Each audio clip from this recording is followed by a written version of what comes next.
What is up, fellas? What's cracking? We are live. It is the NFL draft. It's Christmas morning. We are basically just counting down the seconds. Danny's cracking Michelob Ultras here. He's taking it easy. He's hitting a light beer so we don't have the wine fiasco of last year, the floating head fiasco of 2 years ago. So I mean, Danny's going to be taking it a little bit easy. I'm sure he'll get a little bit loose by about pick 14 or something like that. But it's gonna be a fun day. We got got Notorious in here streaming to his channel, I believe. If you guys obviously haven't checked it out, definitely go ahead and do so. But let's start it off with a little fandom, right? It's the NFL draft.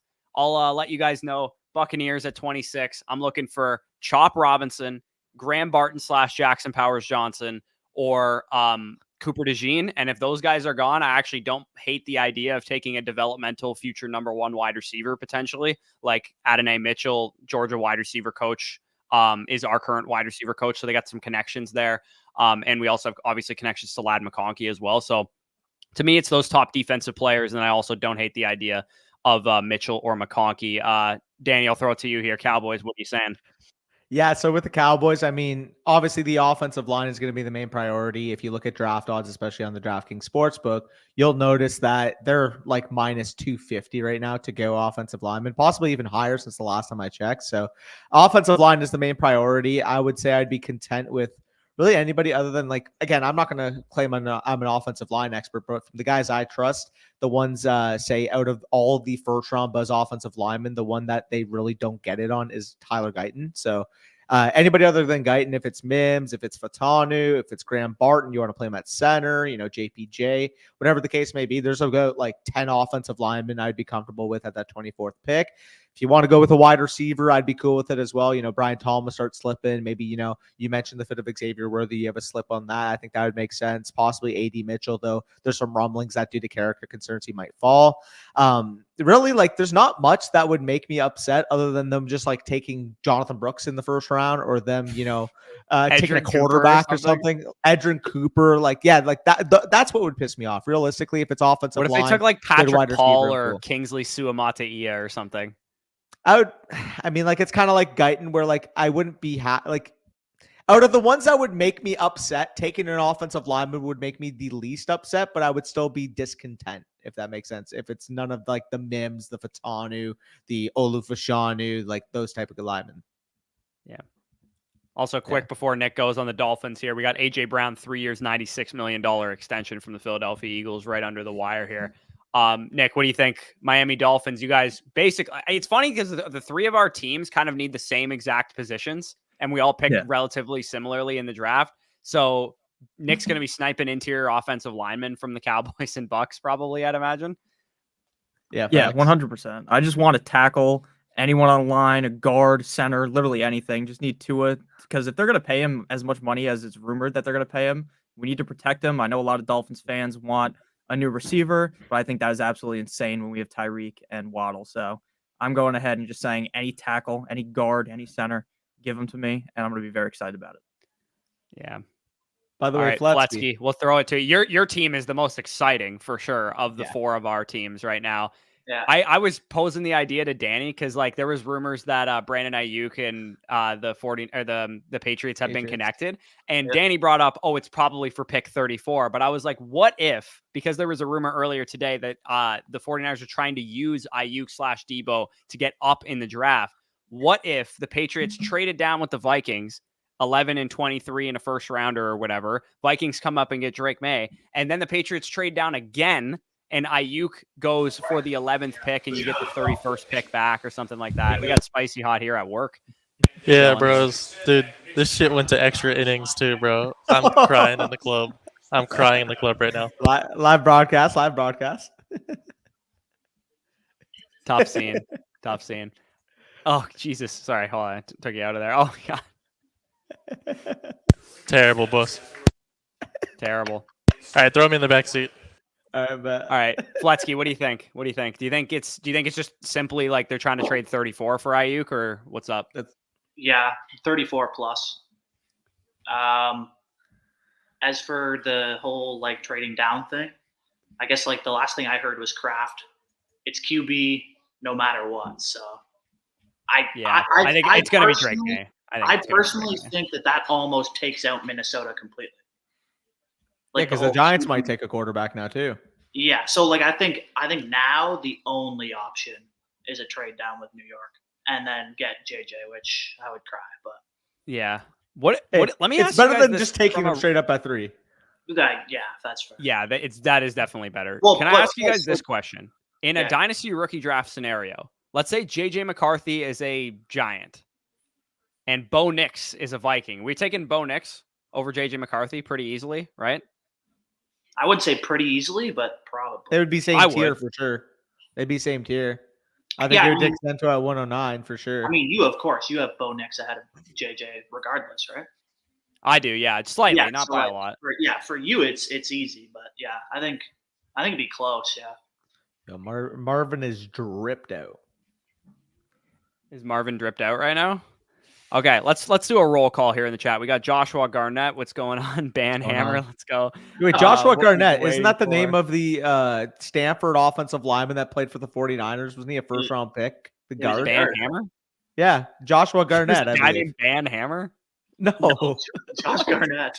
Garnett. Yeah. Sorry, there was. I thought you said Ban Hammer was his name. I'm like, that's Ban Hammer would be a nice name for an offensive lineman. Yeah.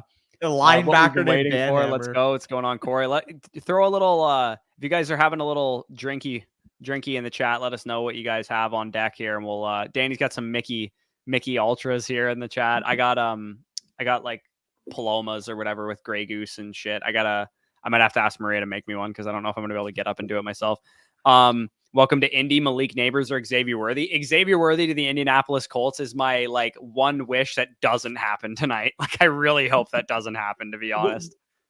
What I'm confused about is wouldn't they want more size? I mean, they have size though. Well, I guess Downs is small, but they have Pittman who's got size and Pierce has size. Pierce sucks, but fair. Let's go. What's going on? Daniel, AJ Brown extended. Yeah. 3 years, $96 million. What was the guarantees on his contract? 84 million. Yeah. Whew.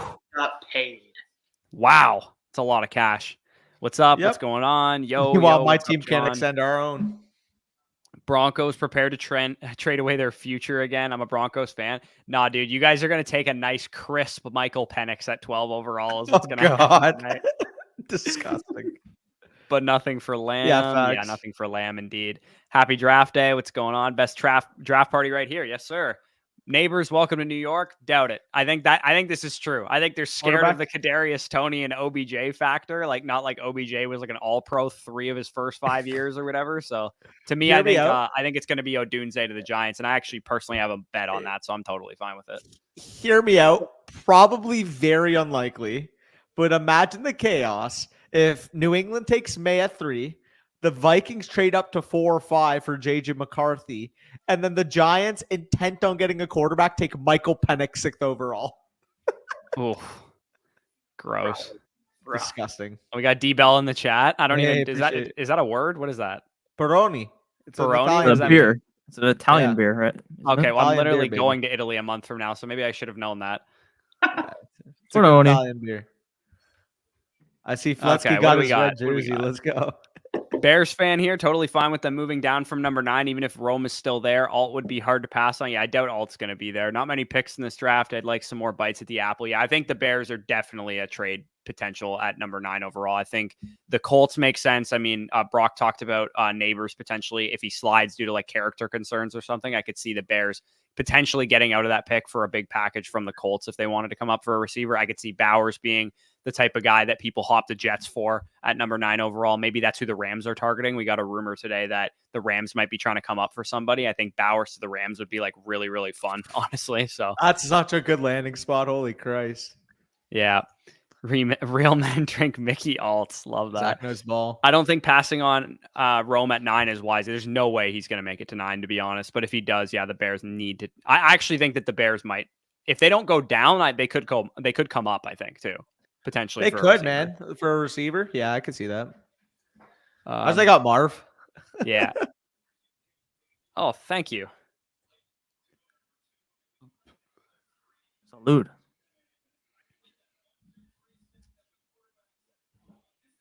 What's spicy going on? Any Cody Mock fans? Fuck yeah.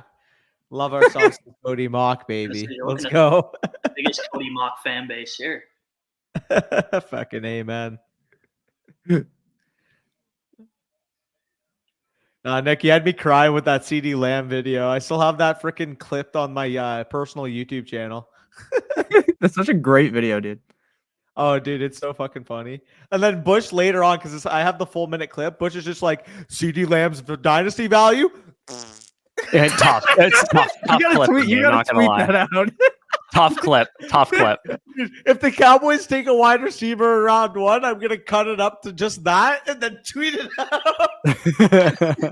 out. No. So I mean, I warmed up to CeeDee Lamb after the draft was over. After that happened, but my instant reaction was like stock down on CeeDee Lamb. Such a casual take at that time. So casual. Now, the funniest to this day is Tyler Moss tried to convince you that Kyle Trask in the second round was actually a good pick for you. It's the worst pick I've ever seen the Buccaneers make, and we took a kicker in the second round once. So, fucking hell. Got D-Bell here. Daddy's here. What's going on? Snakehead, what's good, boys? What's going on? Christian, Flet looking like a bum. Flet catching straight. That was personal. That's, He's not in the musty basement. That's an improvement. That's my boy. That's also a Michigan fan. Oh, true. Baby. Yeah. Marv Chain costs more than his rookie deal. I mean, For real. He's gonna get a lot. He's got the generational wealth from Marv Senior. He's covered.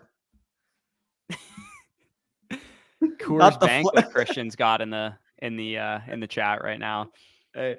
Hey, Brock sticking up for Fletsky, not the Flet slander.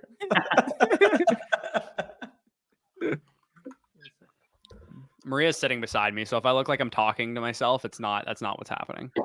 No, it's 100% you are. Yeah, I mean, Marco was just chilling beside Danny the entire draft, dead silent last year. So yeah, that was so funny. I think you said maybe 3 words, 3 total.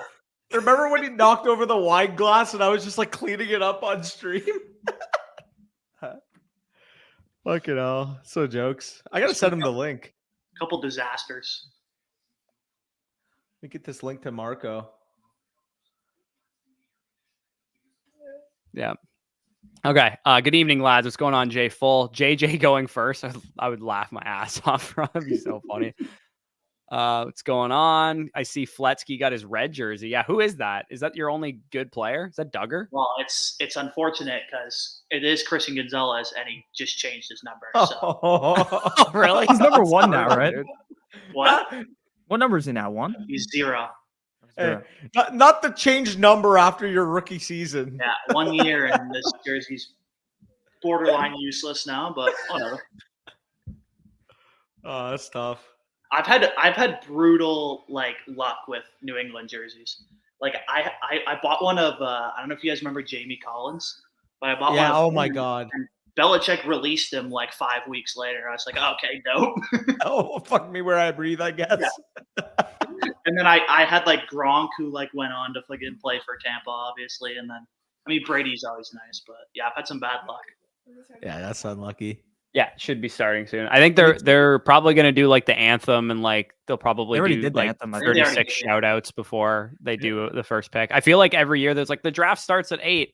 And then there's 30 they're gonna pull up some school from Detroit that's gonna come and read a pledge or something. Yeah, fuck. We all know it's coming here.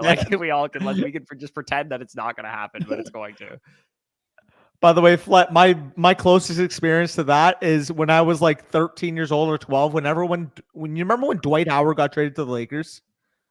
Yeah. So you remember how he was there for 1 year, was a free agent, and then left for the Rockets?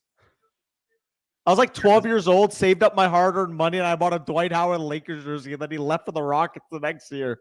Well, on the bright side, that was one of the first L's that Dwight Howard took, and it was preceded by many others after that. So.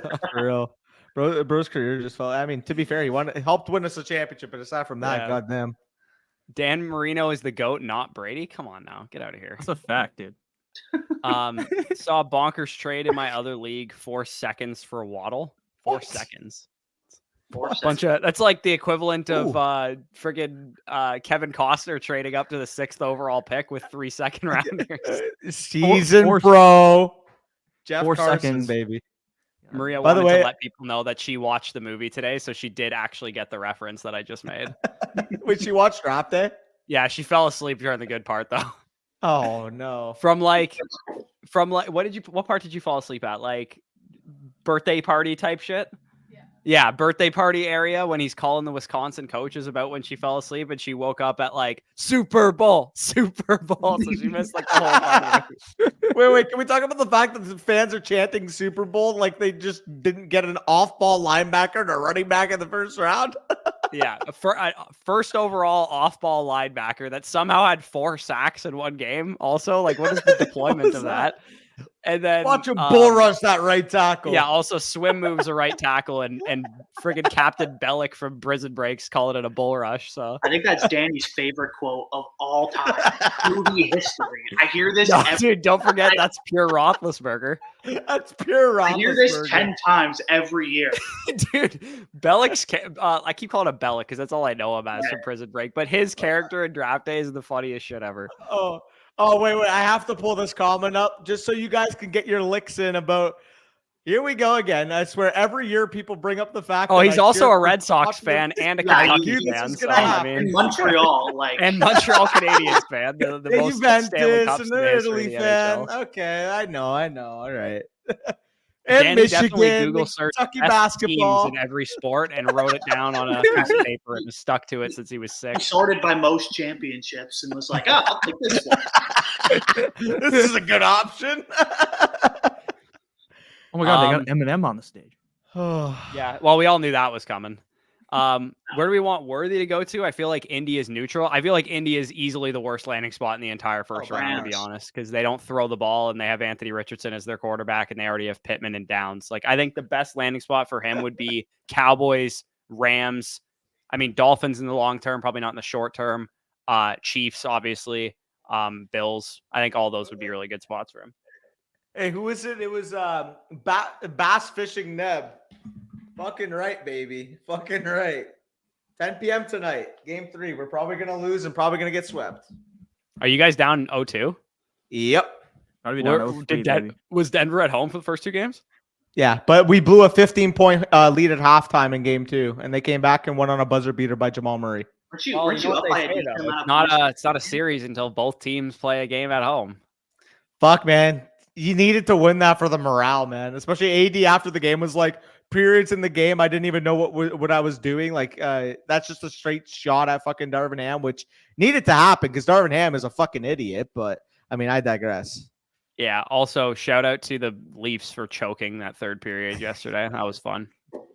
Also, shout out to the refs for like just glazing the Bruins for the 2 of the 3 games in the series so far.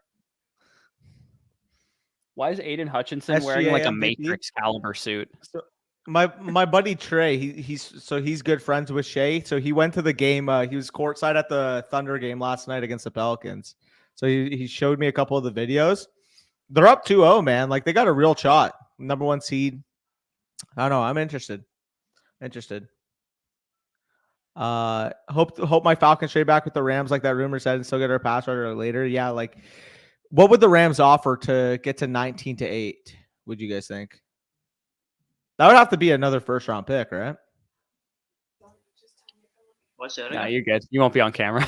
Sorry, she's think maneuvering so. my TV so I could actually see it. Now you're on camera a little bit. Yeah, I think that'd be close to a first they would need. What's that? 19-8? Yeah, you are. You're on camera. Wait, where? If you sit in that corner, that's Your Bro, mic's better. Let's go. can you hear me? Yeah, your mic's way Is it better? Okay.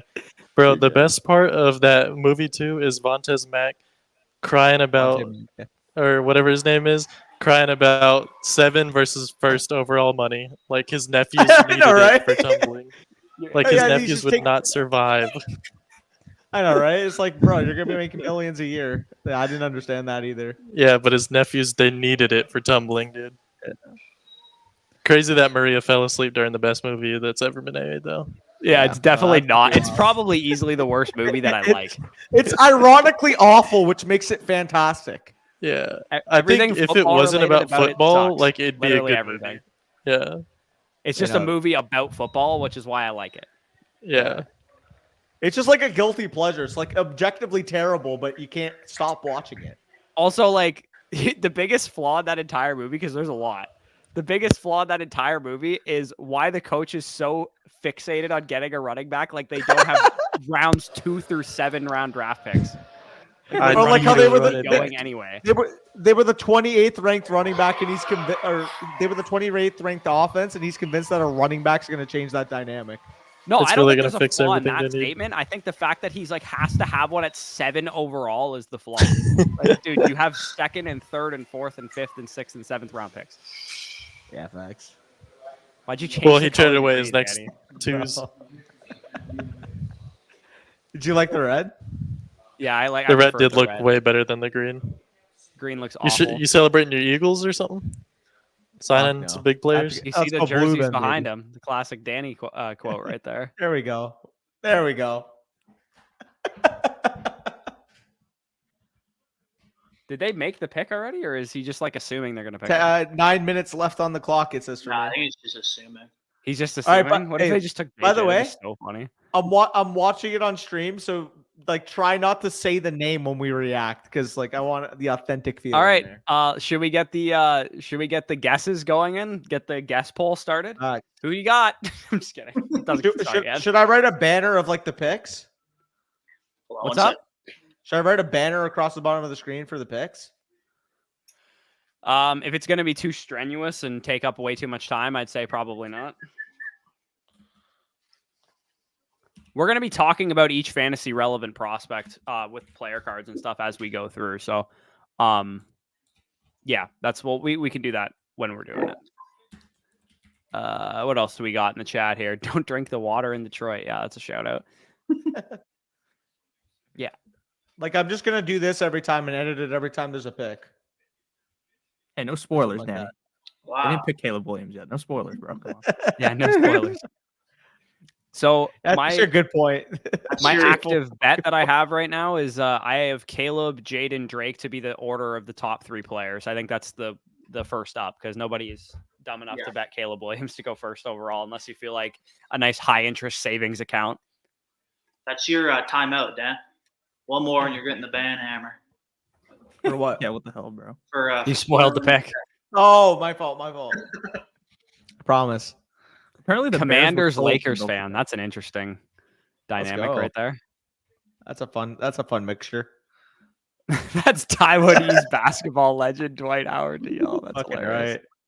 right. Okay, the Bears are taking 3 minutes to make the pick. Like, I wonder what it is. Yeah, dude, high key, what the hell has happened to Shaq Leonard?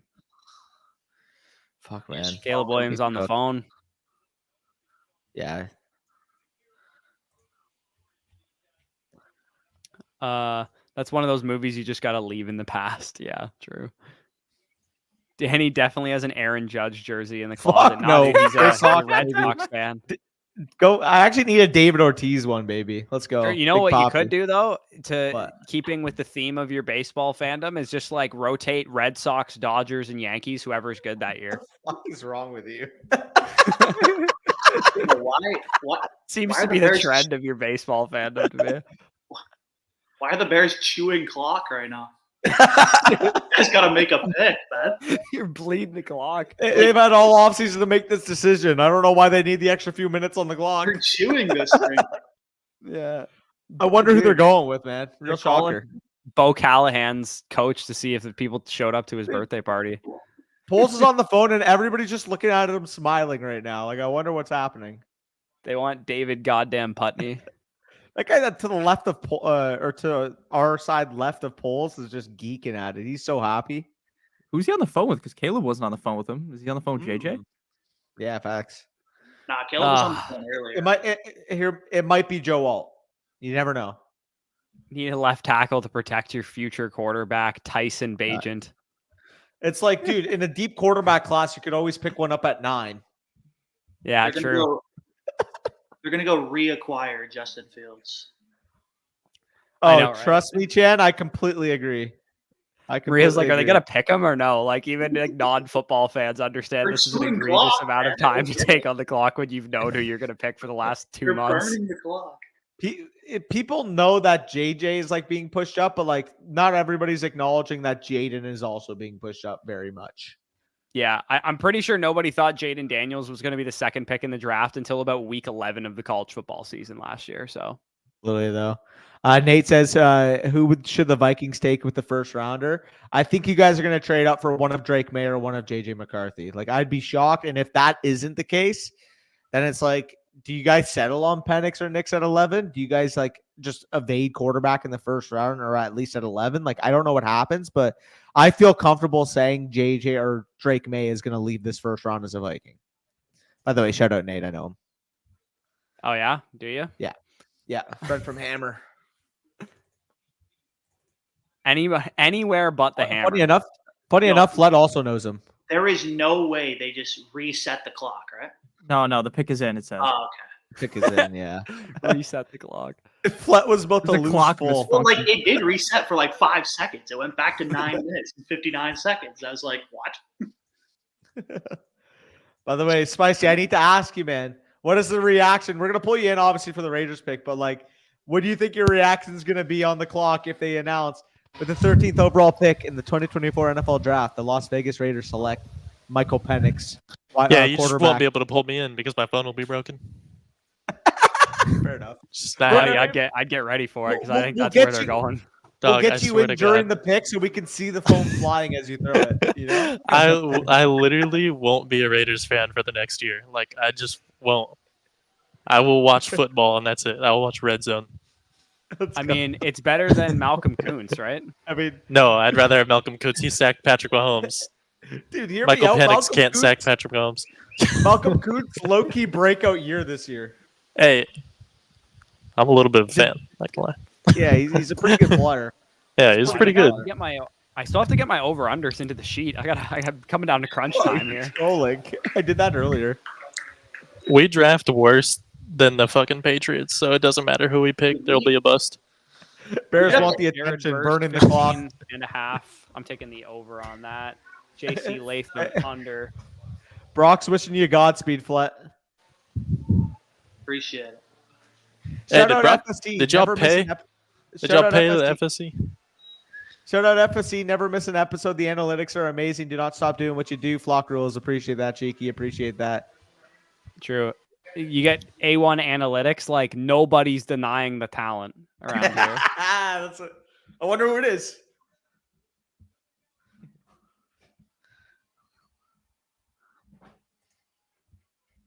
There he How is. delayed is your stream, Danny? Huh? How delayed? When I started doing that is when I heard him say it. Okay. Did you see me go like this? What? As soon as they announced the pick, I just started going like that.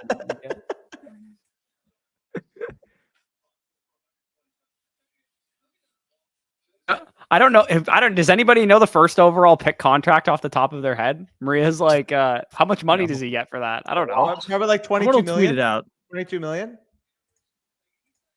Around there? Yeah. Like I actually 22? I actually have no idea how much he gets. Darren Ravel tweeted out. Yeah, well he'll sign his contract after I mean, not really. No, it's like a prefixed rookie wage scale. Four-year deal with $38.5 million with a signing bonus of 24.8. Yeah. Goddamn. So he So makes 4 quite years, a bit of 62 cash mil. there. A So, lot of let's- 16 per. Okay, we got to do the usual thing for each pick. Got to break down the prospect himself. We all expected Caleb Williams to go with the first overall pick here. Strengths, obvious, arm talent, playmaking ability, mobility, accuracy, handling pressure. He does everything at a super high level. 6'1", 218 pounds, 22 years old. The Kyler Murray, Patrick Mahomes spectrum is kind of where he's on. Mahomes, of course, being like one of the best quarterbacks to ever play the game is extremely high praise, but that's the play style comparison, right? Hero ball is a question mark. Some people talked about painting his fingernails and friggin' crying with his mom after the game. There's some stupid weaknesses that people want to throw on this guy, but the reality is he is a complete quarterback prospect, one of the best ones that I've ever seen personally, because of everything that he can do with his arm. And honestly, the underrated stuff that he does inside structure, when he has to just sit back, throw it from the pocket, diagnose the defense, go through his progressions. He can do anything that you could possibly ask. Me and Danny both have the Kyler / Mahomes comparison there, and he is both of our quarterback ones. So as much as there's some bad tape, Notre Dame game threw a couple bad interceptions. That's really all you're nitpicking. It's like in the pocket, he gets a little sloppy with the football, had some fumbles this year, but again, really nitpicky stuff if you're talking about it. He's the type of quarterback we're expecting to be in top 5 discussions within the next couple of years. He's the type of quarterback that realistically with this Bears roster, whether it's this year or in his second season, should lead them back to the playoffs. And obviously, if you're drafting him in terms of fantasy football, the arm talent, the mobility, like you said, people don't talk about his ability in structure, but that's definitely a glaring positive on his report as well. I mean, if Kyler Murray is your floor comp for Caleb Williams, like we're still talking about a guy who's valued as a top 12 dynasty quarterback. And I mean, if he ever reaches Patrick Mahomes' ceiling, we're talking about the quarterback one, right? Yeah, I mean, anybody'd be hard pressed to reach the ceiling of Patrick Mahomes. He's for the best quarterback I've ever seen, to be honest. So, but maybe in fantasy because of the mobility, like yeah. I mean, valuable. Caleb Williams also, we didn't even mention that he brings that to the table. He's going to have 400 or 500 rushing yards potentially at his ceiling, 6-7 rushing touchdowns early on there. So yeah, definitely a very solid quarterback pick there for the Chicago Bears. They have the 9th pick overall. Maybe they'll have a receiver slide to that point in time to help build around Caleb Williams. He goes into an offense. I can't remember a quarterback prospect this lucky to walk into an offense with DJ Moore, with Keenan Allen, with DeAndre Swift, Roshan Johnson, and Khalil Herbert to run the ball. Decent offensive line. It remains to be seen the coaching there. I mean, Eberflus did a good job with the defense, but I don't think that Shane Waldron coming in is like overly inspiring. I mean, we heard JSN kind of talk shit about him, how he was used in Seattle there. So hopefully they do work around what Caleb Williams does well. He could definitely use some more talent around him still. I think one more receiver at some point in this draft. Maybe Rome at 9. At a tight end, you still have to. So maybe Rome at 9. Yeah, I mean, I don't think Odunze is going to be there. I think that the Giants are going to pick him at 6. That would be my guess for where Odunze goes, but we'll see. We'll see what happens. Chargers trading back? Is that a prediction? I think that's a prediction. I don't have Twitter open. I don't have I just want to see the picks as they happen, hear the news as it happens. I'm trying not to get ahead on stuff. I don't want to be on my phone and see shit that gets spoiled. And if you spoil shit, definitely you're getting timeout for that. So and I pinned it in the chat, timeout, first warning, and then if you do it a second time, you're going to be banned from the chat. So we don't want to do that to anyone. We're trying to have some good vibes. Don't ruin the good vibes. Yes. Rams first and Cup for 108. Lock it in, Roger. Wow. Okay. Cup could be a guy that they look to move though, to move up in the draft. That wouldn't shock me. Like if I'm trying to think what team would need Cup that they could move up with. Like maybe the Jets. The Jets are a win now team. If they wanted to move up to 10, they could send Cup plus Falcons 19 or something like that. Falcons? Maybe. Yeah. Falcons would be fun. That's what this is. Yeah, Falcons connection there with Zach Robinson. Oh, too. Right, yeah. That's 108. That's like the Falcons is who he's. I don't think Cup gets you from 19 to 8 is the issue. I think you'd have to add. It could get you to 10 though. The Jets could use another receiver. I think that would make some sense. I think realistically, knowing Cup's value, I'd probably put it like around where Stephon Diggs is right now. And Stephon Diggs got the 43rd pick. So if we're equating the 43rd pick, give or take, to Cup, because I would assume, Stephon Diggs and Cup being similar at this point, 19 plus 43, how high does that get you? Probably, in my opinion, around 12 or 13. Yeah, I agreed. It's going to be interesting to see the Rams trying to get up, the 49ers trying to get up. Apparently Jacksonville is trying to get up. I've heard Indianapolis reportedly trying to get up. We could see a lot of trades, but it wouldn't shock me if all these teams are like these offensive prospects are too good. So I wouldn't be shocked if they just stick and pick the guys that they want there. So for sure. Jets wanting Cup makes a lot of sense. Rodgers would want him. Yeah, Rodgers would definitely use a guy like Cooper Kupp. That'd be fun. Oh, the classic. Okay, Bass. I'm not drafting any dude number 1 that paints his nails. I could care less what color his nails are, to be fair. Yeah, he could paint whatever the hell he wants. I would kill to have him as the Buccaneers quarterback, dude. And we all would. Unless you cheer for the Chiefs or the Bills or the Chargers or one of these teams, the franchise quarterback. Like I would do disgusting things to get Caleb Williams as my quarterback. I'd let him paint my nails. Yeah, literally. Whoa. No, you guys get Drake Maye. Don't worry about it. Don't think he's going to be that good. Time will tell, man. A lot of Caleb Williams haters, man. Are you guys basing this off of like his personality? Because if you're basing this off of his personality, I suggest you pop the tape. I don't even see an issue with his personality. That's the thing. he just like rubs people the wrong way for some reason. I don't know why. Has there been Despite- a big hated, like projected first overall pick? People didn't like Baker, so Oh my God! Wait, did No. New England trade down? Johnny You said, Manziel was you're kind of dumb projected bad. to be the first pick for a little bit in 2014. Nobody liked him. All right, here we go. You guys are behind me too, because I already saw what happened. I know it is. There it is. Yep. And get the report, and we'll give the little summary of Jaden himself. Yes, sir. All right. So let's get it up. Jaden Daniels. We have been expecting this for, I'd say, a little bit of time now. Washington has been heavily connected to Jaden Daniels. I personally would not have selected him over Drake Maye. With Jaden Daniels, you're getting an electric runner, a playmaker in space. Decision-making is really strong for a mature quarterback. He's 23 and a half years old right now. Great deep ball this past year, throwing to Malik Neighbors, throwing to Brian Thomas Jr., 6'3". I put 200 pounds here. He weighed in a little bit heavier than that at his pro day. I suspect he played around 200 pounds, but regardless, still a bit of a slender frame. That's one of the concerns I have with him. By all accounts, he's got pretty good intangibles, good worker, good leader, all that kind of stuff.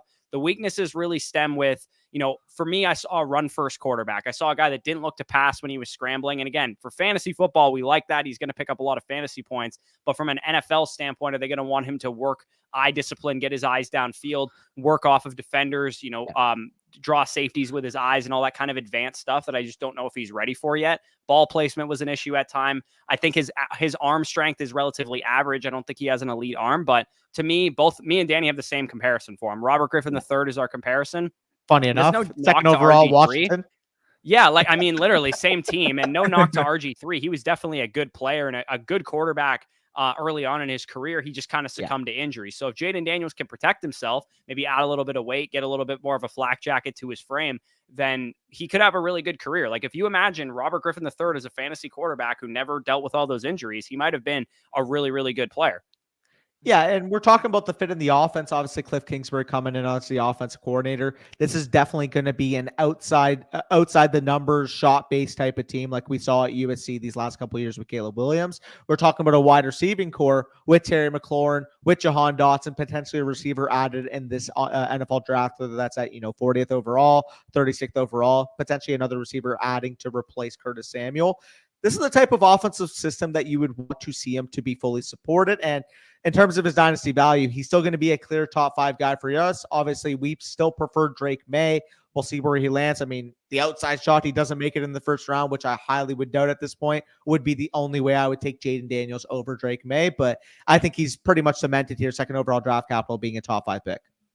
Yeah, and again, the nice thing with a guy like Jaden Daniels, as we've seen with Anthony Richardson, as we saw a couple years ago with Trey Lance, with Justin Fields, even if these guys don't really come out gangbusters and just look like elite NFL quarterbacks, the fact that they run the ball makes all of us as dynasty players willing to still value them really, really highly in terms of dynasty value. So, I mean, from day one, we're talking about a guy that's probably going to be like a late second round, early third round startup pick in Superflex leagues. Yeah. And it probably won't take him very long to rise all the way up to like the back end of the first area. All it would take really, if he comes out week 1 and rushes for 85 yards, he'll legit be a back end first round startup pick right away, regardless of how good of an actual real life quarterback he is. And as you kind of made mention to, he's got some weapons there. We don't know what Cliff Kingsbury, we don't really know what to expect out of him. For me, he's risky. He's got more risk than I think people are willing to admit. But at the same time, the upside is that of a Lamar Jackson, a young Lamar Jackson, like especially given the fact that he can run. Lamar is not a top 5 passer in the NFL, and he's still an elite fantasy quarterback. The way I kind of view it when it comes to Jaden Daniels is even if you don't believe in the long-term viability, what I mean by that, you don't think by year 4, year 5, he's going to sign for a record-breaking top 5 level extension is basically what I'm referring to. If you don't believe that's in the future of Jaden Daniels, that doesn't really matter because guess what? In year 1, if he shows that rushing ability, like Corey said, we saw it with Justin Fields. We saw it with Anthony Richardson. I mean, and that obviously ended up paying up to the ultimate spade with a guy like Josh Allen. But Josh Allen, similar case where he was showing those signs despite being an unfinished product as a passer. And even if you don't buy in, you can sell for a very, very high market value. Yeah, we got Ian here talking about the Patriots. Pick us in. Yeah, they didn't trade it. So it looks like they're going to take Drake Maye by the guess. I don't know for sure. I'm just guessing. But Ian said Vikings made a last-ditch effort. Giants made a last-ditch effort to try and get Drake Maye, presumably. And Yeah, I mean, it looks like, unfortunately, and I'm sorry, Flet, you're I'm a happy. Patriots fan I'm catching happy. strays here. I am not, because we're going to have I to watch love the New it. England Patriots be good again, and you morons in Washington let it happen. No offense to I'm Jaden happy Daniels, because good I don't want to quarterback play Drake prospect, Maye but 2 letting times the a year. Patriots get Drake Maye is annoying as hell to me. I'm happy I don't have to play against Drake Maye twice a year. Yeah, that's I fair. do, but it is what it is. Yeah, I I'll mean, win anyways. we're throwing way more good quarterbacks in the AFC now, which is going to be fun. Hopefully we get Drake Maye some receivers here, because whatever receiver goes to the Patriots is going to get the stigma. Patriots receiver, we hate them, they all suck, but they don't have the same old quarterback that they have. They'll have Drake Maye. Hopefully we get an Xavier Legette, an Adonai Mitchell, somebody at the top of the second round here to the Patriots at 34. Maybe they trade for Ayuk potentially too. And we have a good little receiver for Drake Maye. How does my battery exhausted already? Here, I'll swap this out. If this is the presumed Drake Maye, you also make money. So let's go. I do. Yeah, I do have 1, 2, 3 bet there that it was going to be Caleb, Jaden, and Drake. I got that at minus 110 a couple of weeks ago. So that was Come on, pretty man. I bet JJ McCarthy to go 4th, so I hope that somehow hits. I think so too. Trade, but I don't think it will hit, to be honest. But don't spoil it, by the way. I'm a little bit behind. I'm not saying anything. Eric said Caleb's nails will be painted orange and navy for week 1. Probably. Flat. You got the guy, man. You got the guy. They didn't overthink it. Thank God. Dude, that is what's up. I'd be fucking ecstatic if I got Drake, man. You guys have no idea how mad I went to bed last night after listening to all the friggin' JJ stuff last night. I was so pissed. By the way, I'm pretty sure so far in the mock draft, I am 3 for 3. Yeah, I think we all are, to be fair. I don't think anyone's incorrect. Let's be honest. Yeah, nobody is. Everyone's 3 for 3. That's a good point. There's really no leverage so far. Like, by the way, if Marvin goes 4th overall, we all hit it. If Marvin doesn't go 4th overall, we all miss it. Basically, everyone's mock was the same, like all the way up to like 7, I think. Yeah, I think. The one spot's going to be where the JJ trade is. I think it's going to be at the Chargers' 5th overall pick. I pray it's not. Oh, yeah. Sorry, Fly. For your sake, I'm going to be praying I'm wrong. I need JC Latham at 5th overall. Okay. If you guys I need need the context, Fleck can win $1,000 if it is JC Latham, first offensive lineman. Oh, there's Bushy Boy. I would be hyped. Is there? Man, that's a fucking big time get for you guys, especially if you guys get Ayuk. You think you will get Ayuk or no? You just kind of pessimistic. I think so. 34 plus. I think it all depends on if a team wants to give up a first. If a team's going to give up a first, we have no chance, obviously. But, I mean, if a team's not willing to give up a first, then 34 is about as high as you can get in the second. So,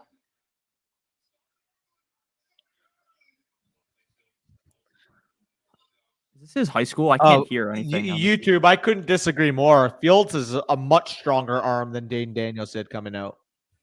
Yeah, no.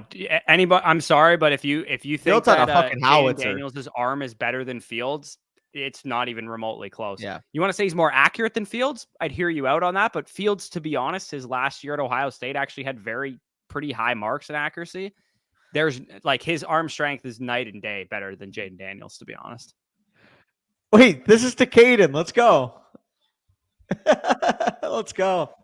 Autopsy OMG. Do you have a new YouTube account? Let's go. Ayuk Maye best ball stacks would be must if that happened. Amen. I mean, I feel like no. I honestly think they're going to let him sit for a while. Really? Yeah. Are we on an island here? Dude, Yeah. Fields has a huge arm. Yes. Yeah, he does. Oh, yeah. He has a huge arm. It's not accurate, but it's huge. Oh, yeah. I know. He's got a fucking howitzer. Yeah, this is the best way to describe him.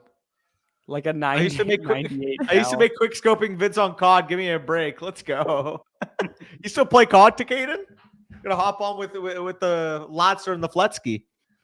Admitting you play COD openly is something that was not on my bingo card. Relax. The Lord's year of 2024. You guys playing COD. Hey, it's way cooler to admit that you play COD than League. Let's be real.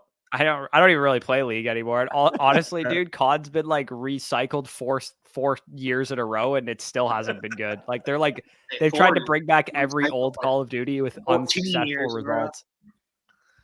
Come on. I was talking in response to what the guy said. Oh, he's talking to me. Oh, true. Fish taco Fish taco. season. Ooh. Anybody has fish Tacos tacos? are so good. That's probably me. I always treat fish taco season whenever I eat them. Cardinals That play may be the what he's referring to. I need some. Let's run some Rebirth. I've never played. I gotta play it for real. I'm sorry. Like, avid I have to Rebirth do the enjoyer. Jesse Pinkman gif for a second. Like, they can't keep getting away with this. Like, how did we let the Patriots get Drake May? Bro, I'm sorry. How did we I'm let this happy happen? he's not in the NFC.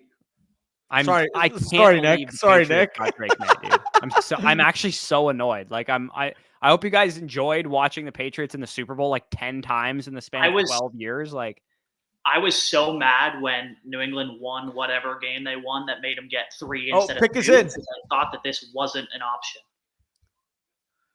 yeah, Pick is in, we all baby. wanted Drake May in purple, unfortunately. Warrior. Yeah, I mean, from fantasy, for sure. So wait, Yeah, I actually, you know what? Silver lining to this is that I hope that my idiot league mates let me get Drake May at 104 and 105 in a lot of drafts because they're gonna look at this and be like, "What a terrible landing spot! It's so bad." How would you have compared the landing spot between New England and the Giants? I prefer New England, to be honest. Yeah, especially Terrible. given the fact that they would have had to have traded up from 6 to 3, so they had to give up probably a second, next year's first. Yeah, like Patriots have a high second round pick. The Giants are in worse cap situation than the Patriots are in. And also too, like the Giants just like haven't been a good franchise in like 15 years. And the Patriots have been like pretty stable. They have stable ownership. You know, they got a new regime in there. Like I actually don't think you have 104? that bad of a landing spot. What? Bush, don't you have 104? In the FSC listener league, I have 102. Oh, you have 102. Okay. No, Garrett has 104. There he is. Very shocking pick, by the way. Okay, all of us in the mock draft challenger 4 for 4, by the way. Okay, I just realized we didn't actually talk about Drake May, but we'll circle back to him after we talk about the next player here. Yeah. All right, let me put this on here. Sorry, I'm throwing at the moment. You're good. Okay. Marvin Harrison Jr. was the pick to the Arizona Cardinals. With Marvin Harrison, you're getting the complete package, man. Prototype, X-wide receiver, fluid athlete, physical, tough, so much speed, so much explosiveness. People sometimes doubt that about him. I get it when you watch Malik Neighbors and him back to back. He doesn't look like Malik Neighbors, but nobody looks like Malik Neighbors in that particular area. He's a route running savant, obviously son of the Hall of Fame wide receiver of the Indianapolis Colts, learned a lot from his dad, learned a lot from all the coaches that he had growing up. 6'3", 209 pounds, 21 years old, the most A-plus bulletproof analytical profile I've ever seen from a wide receiver. He leads the FSC prospect model with a 97.48% grade, the best since 2016, ahead of Jamar Chase, ahead of Devontae Smith, ahead of Drake London, ahead of Garrett Wilson, ahead of A.J. Brown, ahead of Justin Jefferson, ahead of CeeDee Lamb, all of the great wide receiver prospects that we've seen come into the league. The weaknesses for Harrison, he's not special after the catch. He's just good after the catch, and he had some drops on his tape. That's pretty much it, honestly. Yeah, and you summarized it really well. I mean, the expectation, and I hate saying this for a college guy coming up to the league, the expectation for Marvin Harrison Jr. is that he's a future Hall of Famer. And I mean, for example, my comparison for him was AJ Green, 5th overall pick to the Cincinnati Bengals. AJ Green would have been a Hall of Fame level talent, Hall of Fame level player had he stayed healthy throughout the career. So obviously we're hoping for years, and he definitely would have gotten there for sure. 1,400 plus yard, 10 plus touchdown type of receiver in his prime, and working with a top 12 to 14 quarterback league, possibly higher if he can come back from that ACL injury from a couple years ago. Yeah. I mean, Marvin, my comp for him is Larry Fitzgerald, who will end up in the Hall of Fame someday, and also donned the red and white of the Arizona Cardinals as well. So great stock up for Kyler Murray, man. He needed a number one receiver in the worst way possible. I don't think they're going to be done at this position, to be honest. Not that they're going to take one at 27, but they'll probably take one on day 2 sometime. I don't think Michael Wilson's anything special. Rondell Moore got traded away. Marquise Brown signed away in free agency. They got some depth issues at this position. So right now, Kyler Murray, Marvin Harrison Jr., Trey McBride, great little trio there. They could add a running back at this point in the draft too, at some point in the draft to go along with James Conner.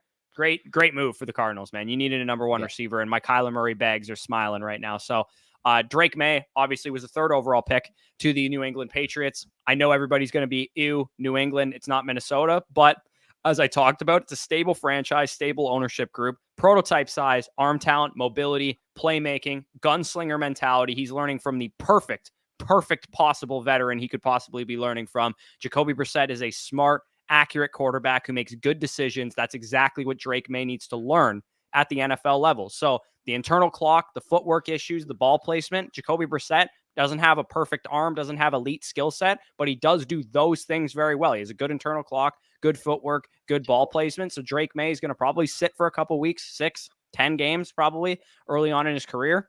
Yeah. Get him some young wide receivers on day 2. Let them develop throughout the season with a veteran like Jacoby Brissett. And then once those guys are producing, then you put Drake Maye out there. There's no reason to let him take hits and make mistakes and lose his confidence and all that kind of stuff. How many quarterbacks have we seen need a little bit of time and actually get that time? There's very few examples. Jordan Love is an example of it. Patrick Mahomes is an example of it.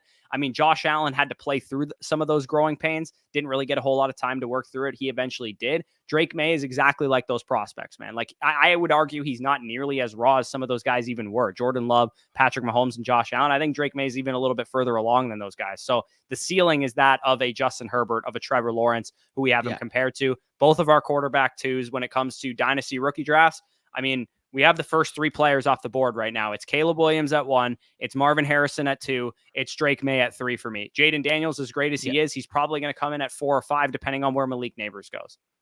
Yeah, no, I think he's pretty much summed it up. 10-man league, maybe you can argue that he's the 104 if you prefer Malik Neighbors, but regardless, the sentiment here is that we do prefer him, Drake Maye, to Jaden Daniels, and I think you pretty much nailed it on the head there. New England needed a quarterback that could go touchdown for touchdown with the Justin Herberts, with the Lamar Jacksons, the Joe Burrows, the Trevor Lawrences, some of the best quarterbacks in the entire league. Man. You got the Dolphins offense, you got Aaron Rodgers, and you have Josh Allen. You need to be able to score points. Like, I understand the identity for New England for so long has been, running the ball, winning on defense.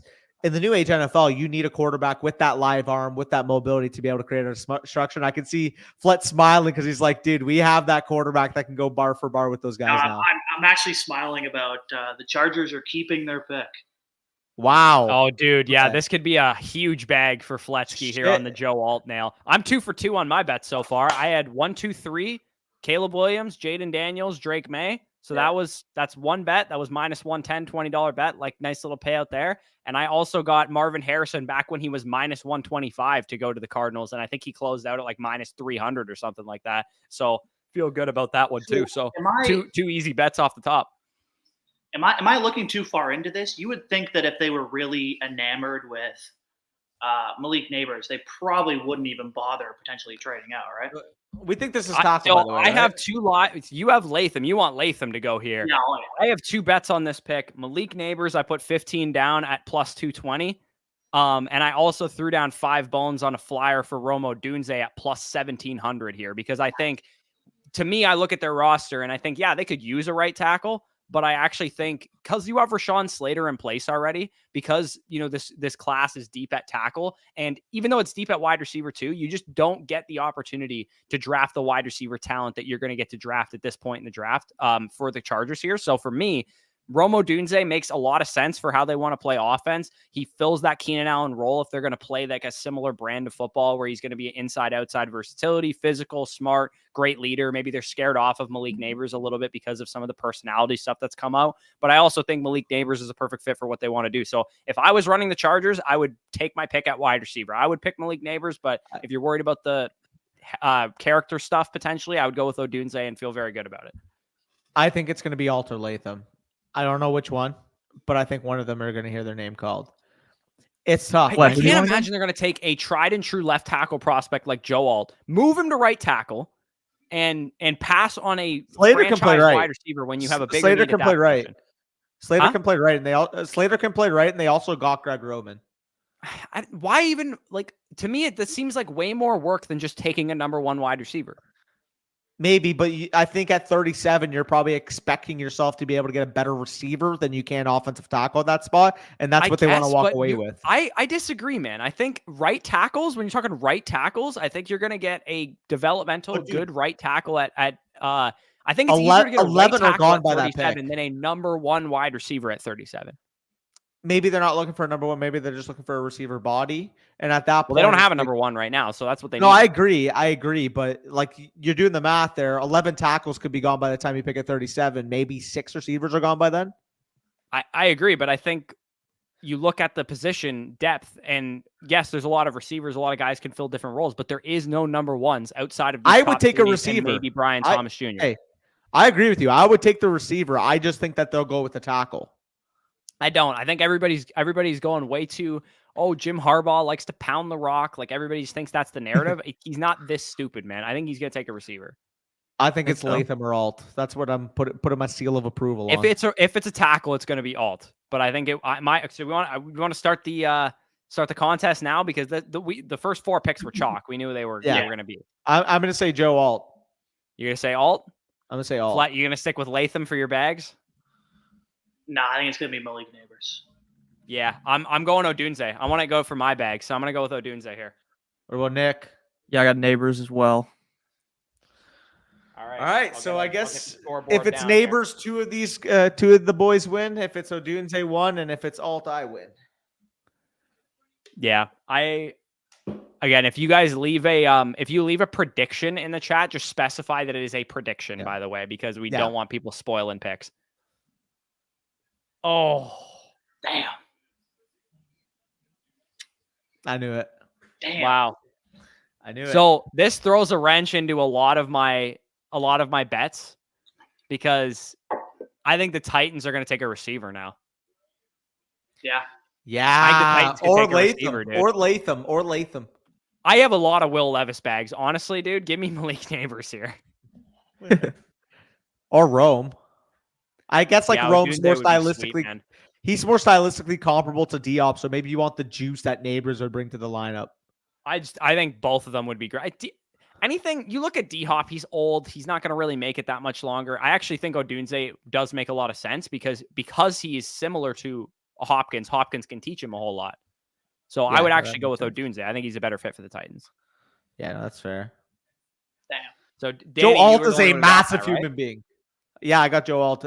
He's a massive human being. Look at this He kid. is a large person, Holy dude. crap.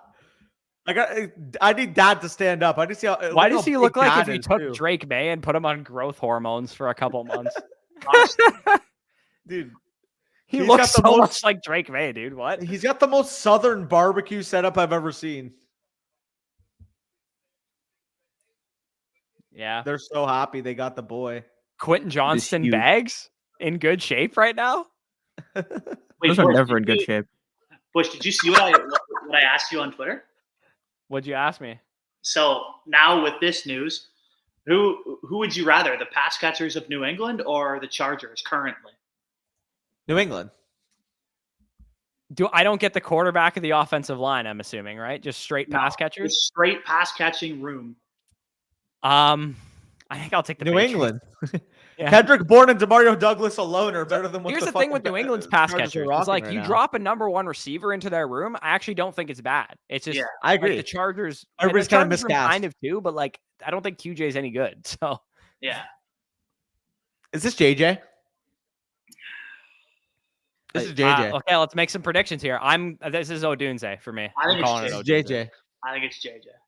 I think it's I JJ. hope it's JJ because all my friends are Giants fans. It'd be so funny. They're gonna be so Fuck. mad. So But who are I'm you a going with? Michigan fan. I don't want to I'm go going. with JJ. I'm going Odunze, but I Yeah. hope it's JJ. I think it'll be Odunze personally. I think it's JJ, but I don't.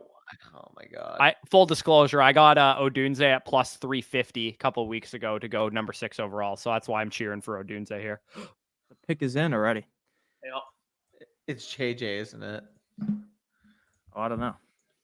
All right, so we're 2 bets down, and we're 2-2 on my bets so far right now. We're up money. I put $20 on those first 2 bets because I felt quite confident in them, and the only other. Oh ones shit! were I already hit my $5. JJ over 5.5 bet. Oh, nice. Yeah, you're right. I also Oh. hit that. Very nice.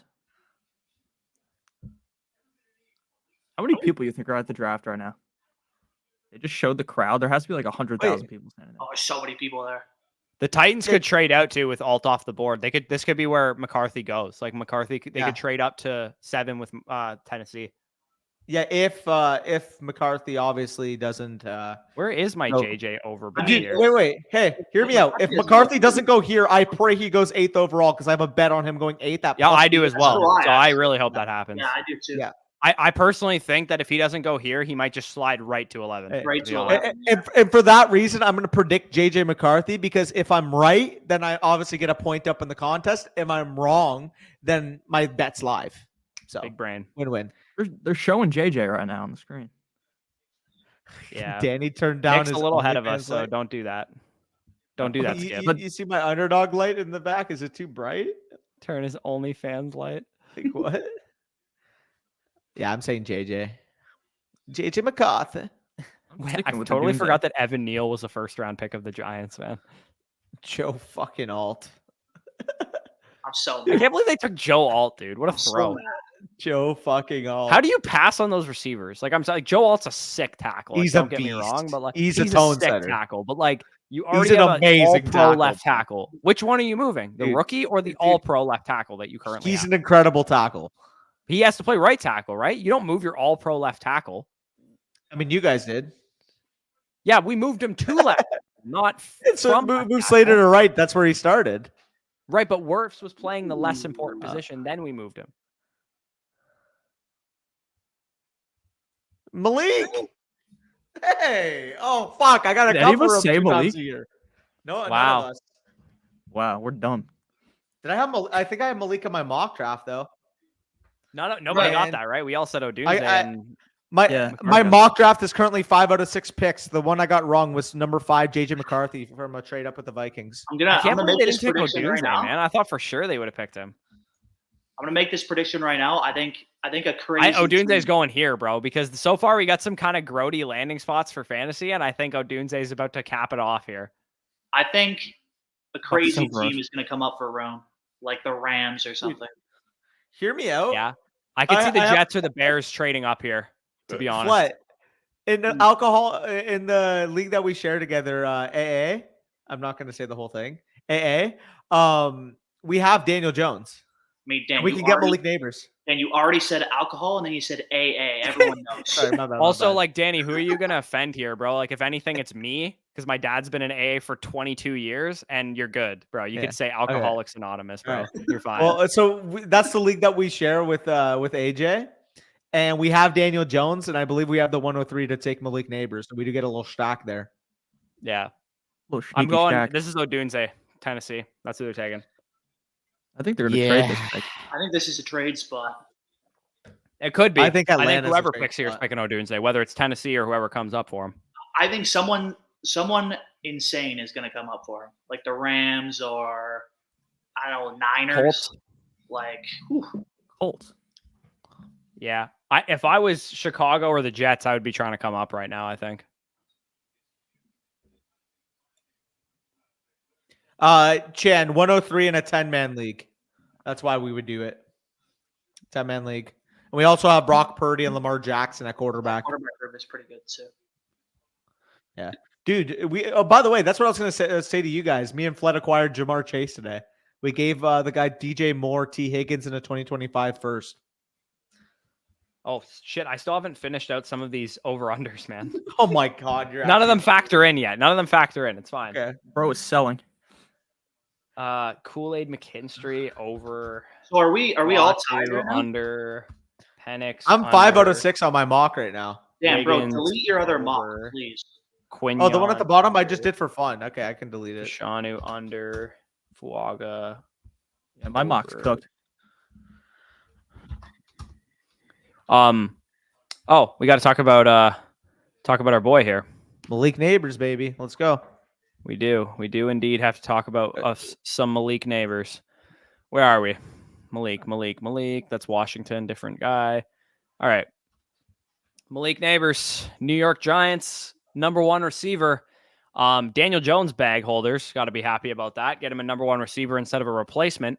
Explosive as hell, man. Jetpack Brandon Ayuk, elite agility, physical as hell. Yards after catch, out the wazoo. I mentioned that Marvin Harrison was the highest scoring prospect in our prospect model. Malik Neighbors was second, ahead of Jamar Chase, ahead of CeeDee Lamb, ahead of Justin Jefferson, all these guys. Again, in a couple of years, we're going to look back on this dude and be like, yeah, he was that good of a prospect, man. 4.3 speed, elite explosiveness. Contested catches were a little bit of a problem for him in the Alabama game specifically, but he didn't really have a whole lot of problems with it outside of that game. And Terrion Arnold's kind of a beast.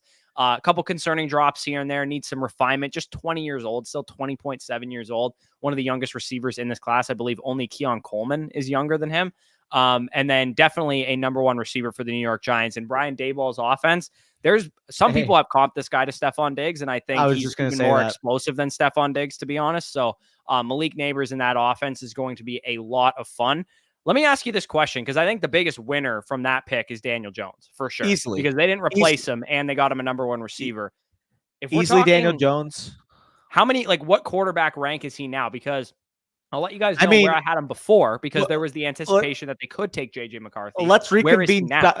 Let's reconvene on Sunday in case they draft the Michael Penix or a Spencer Rattler on day two. But let's just say live reaction on the spot right now. For me, he was like in a low 30s or late 20s area with like Aaron Rodgers and like Russell Wilson and Derek Carr. Now I think, given the rushing upside that he has, now he has a number one receiver. Like, are you taking Daniel Jones or Geno Smith? Aaron Rodgers. I would take I would take Geno Smith. Sorry, my apologies. I would take Daniel Jones over Geno Smith now, to be honest. But I think that's about the range we're talking about. Would you take Daniel Jones over Kirk Cousins? Probably not, right? No, I wouldn't do that. The way I kind of see him, so if I'm doing it live on the spot, Daniel Jones is currently my quarterback 30. He would go over Russell Wilson, and then he would probably be about quarterback 28, 29, depending on where a guy like Bo Nix would fall. I think you can make the case. I have Justin Fields a little bit ahead, but if you need a starting quarterback as a contender, I don't mind you transitioning that to Daniel Jones, especially if you can get a little plus. That's the type of range I see, because I view him as a one-year starter, and I do feel like whether it's next year in free agency, whether they possibly take one on day 2 and develop him this upcoming year, I feel safe in saying that Daniel Jones is going to start 1 year. It's just projecting after that is really tough for me. Yeah, I think he'd have a good chance of getting another starting opportunity elsewhere outside of New York if he did come back this year. And see, the tough thing is, what if he comes back this year and he looks like shit because he's coming off of a torn ACL and he's not as mobile? And that's definitely possible, right? Like, that's definitely a possibility for him, especially without Saquon, having a rookie receiver. Offensive line still has some work to do and stuff. Again, going to be tough with Daniel Jones. I think given people don't think of him as a high upside quarterback because he's Daniel Jones, but he kind of is, man. Like, if he develops into like a better passer because he now has a number one guy to throw to, look out, man. He could be a pretty decent option. He's the type of guy that can rush 600 yards and 8 touchdowns in addition to maybe having some half decent passing production with a guy like Malik Neighbors now. But it's difficult because I don't think he's overall that good of a quarterback. So he'd have to take a major step from like an ability standpoint as a passer. Yeah, I think you pretty much nailed it there. The Titans pick is in, so they didn't trade down. So our number 8 overall, I'm calling it right now. I'm going to say Odunze as well. The wild card there would be a J.C. Latham, but like you said, I mean, Brian Callahan was on the staff when they took Jamar Chase at wide receiver over Penei Sewell. And funny enough, I haven't made this comp personally, but I've seen people comp Rome Odunze similarly to Jamar Chase. So if you're thinking about it, you need a number one wide receiver. You have Will Levis. You need him to develop. Obviously, in the case of Jamar Chase, they had a young quarterback in Joe Burrow they needed to develop. You get the number one wide receiver. Yes, they signed Calvin Ridley to big money, but realistically, Calvin Ridley, you add to that core, you pair him next to Rome Odunze for the future, and DeAndre Hopkins, while he's good for this upcoming year, you kind of have that eventual top option to pair with Ridley for the foreseeable future, whether that's, until 2026, 2027, then you'll have your idea of what Will Levis is. And if you have Will Levis, for the record, if you just did a startup, you drafted him in the 7th round, maybe he fell to the 8th in some type of rooms that were really against him, he's the biggest winner here if they do get a wide receiver. Yeah, I just did 2 drafts. Like, I've done 2 startups this offseason, and I took Will Levis in both leagues. Yeah, because I was pretty underweight on him in terms of the amount of shares that I had. So I would feel quite good about. I'll feel good about Will Levis regardless of what happens here, whether they take a tackle or a wide receiver. But I actually would prefer the wide receiver because I think you can, like I said, I've talked about it already. I think there is depth in this tackle class. The Titans offensive line should see just an upgrade from a talent standpoint because Skoronski's no longer a rookie from last year, and their coaching will be way better too on their offensive line with Brian and Bill Callahan coming in. Yeah, no, I agree. Yeah, I could see Latham though. A couple people saying Latham in the chat.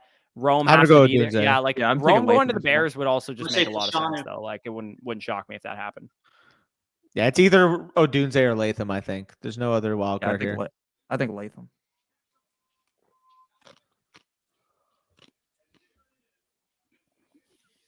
There it is. Yep. That All fit right. is fire. Oh, JC Latham.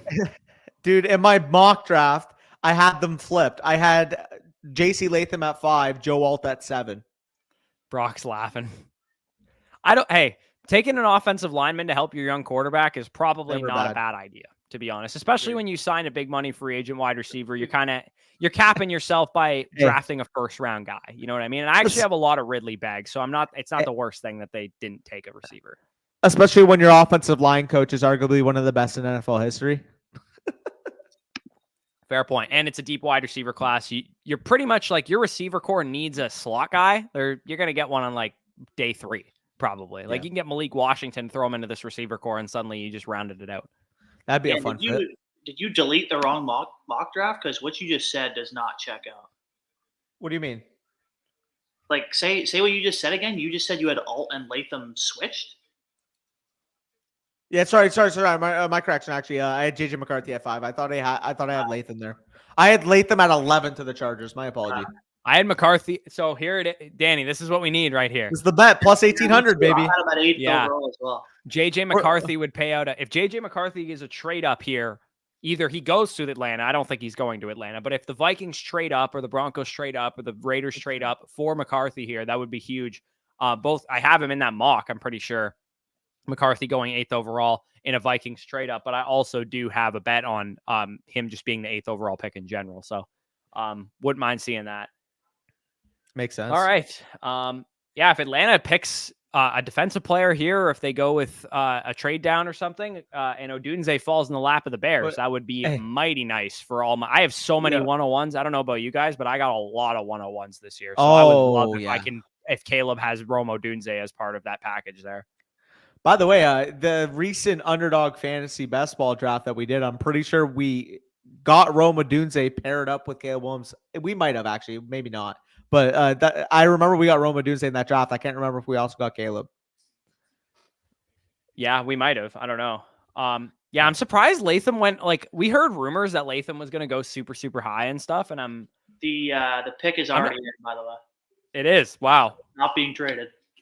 Okay. Fuck. So my draft bets that are live right now for this is I have Dallas Turner under 9.5 as one of them. Because he could be the pick here. I also have Quinyon Mitchell, first defensive player selected, which was like a long shot bet of mine. So that one would be a nice little payout if it does hit. What's everyone's prediction here? I'm gonna go Dallas Leatu Turner. Latu. I hope. I'm gonna go Leatu. I'm gonna go Dallas Turner here. That's what I'm gonna stick with. Latu. Nick? Latu. Yeah, I'm going Turner. I have Turner bet as first defensive player off the board. So I hope. Yeah. What did anybody nail Alt last pick? Or Latham, I mean? No, I mixed it up. I had Alt at 7. No, I said Latham. Latham to the You Chargers. said Latham? Yeah. I said Latham, but I had Joe Alt in the mock. Oh, right, like in the just combo. like verbally. Oh, Verbally, I I said said Odunze. I Latham. said Odunze. Yeah. So right now a point for Danny and a point for Nick because Nick hit the Latham and Danny hit the Alt. So we're only good at guessing offensive linemen, I guess, at this point in time. By we, I mean Danny and Nick, not me, because I've missed all of mine so far. With McCarthy, Odunze, and Bowers available, Falcons got to trade back. Yeah, I mean, if the pick is in, it looks like they didn't. So I could go for a weed gas mask right about now. That's so funny. Time to leak the weed mask video so you can fall to 15. Someone trading up for Penn. So what are your guys' thoughts on the whole, like, we're going to get 6 first-round quarterbacks thing? Because I don't buy it. I think we're getting 4. I think we're getting 5 or 6. I think we're getting 5 or 6. Really? I don't know. I would love it. I Give me all the rookie, like late round rookie picks or whatever too, because I actually have a couple teams where I have like a late pick and I need a third quarterback. So having a Bo Nix, Michael Penix first round capital wouldn't be the worst thing in the world. What is Rapp saying? Oh, He's saying Michael Penix to 8. Rappaport saying. Rappaport's saying fucking Michael Penix. Well, they showed Penix on the screen before, but Wait, what? I'm saying sorry, Michael but I will Penix. laugh my ass off if they take Michael Please Penix, tell me dude. it's Michael Penix. why would you trade for If Kirk this Cousins? poverty to do that? franchise takes Michael Penix when they just signed Kirk Cousins to a massive contract, Please tell me it's Michael Penix Jr., man.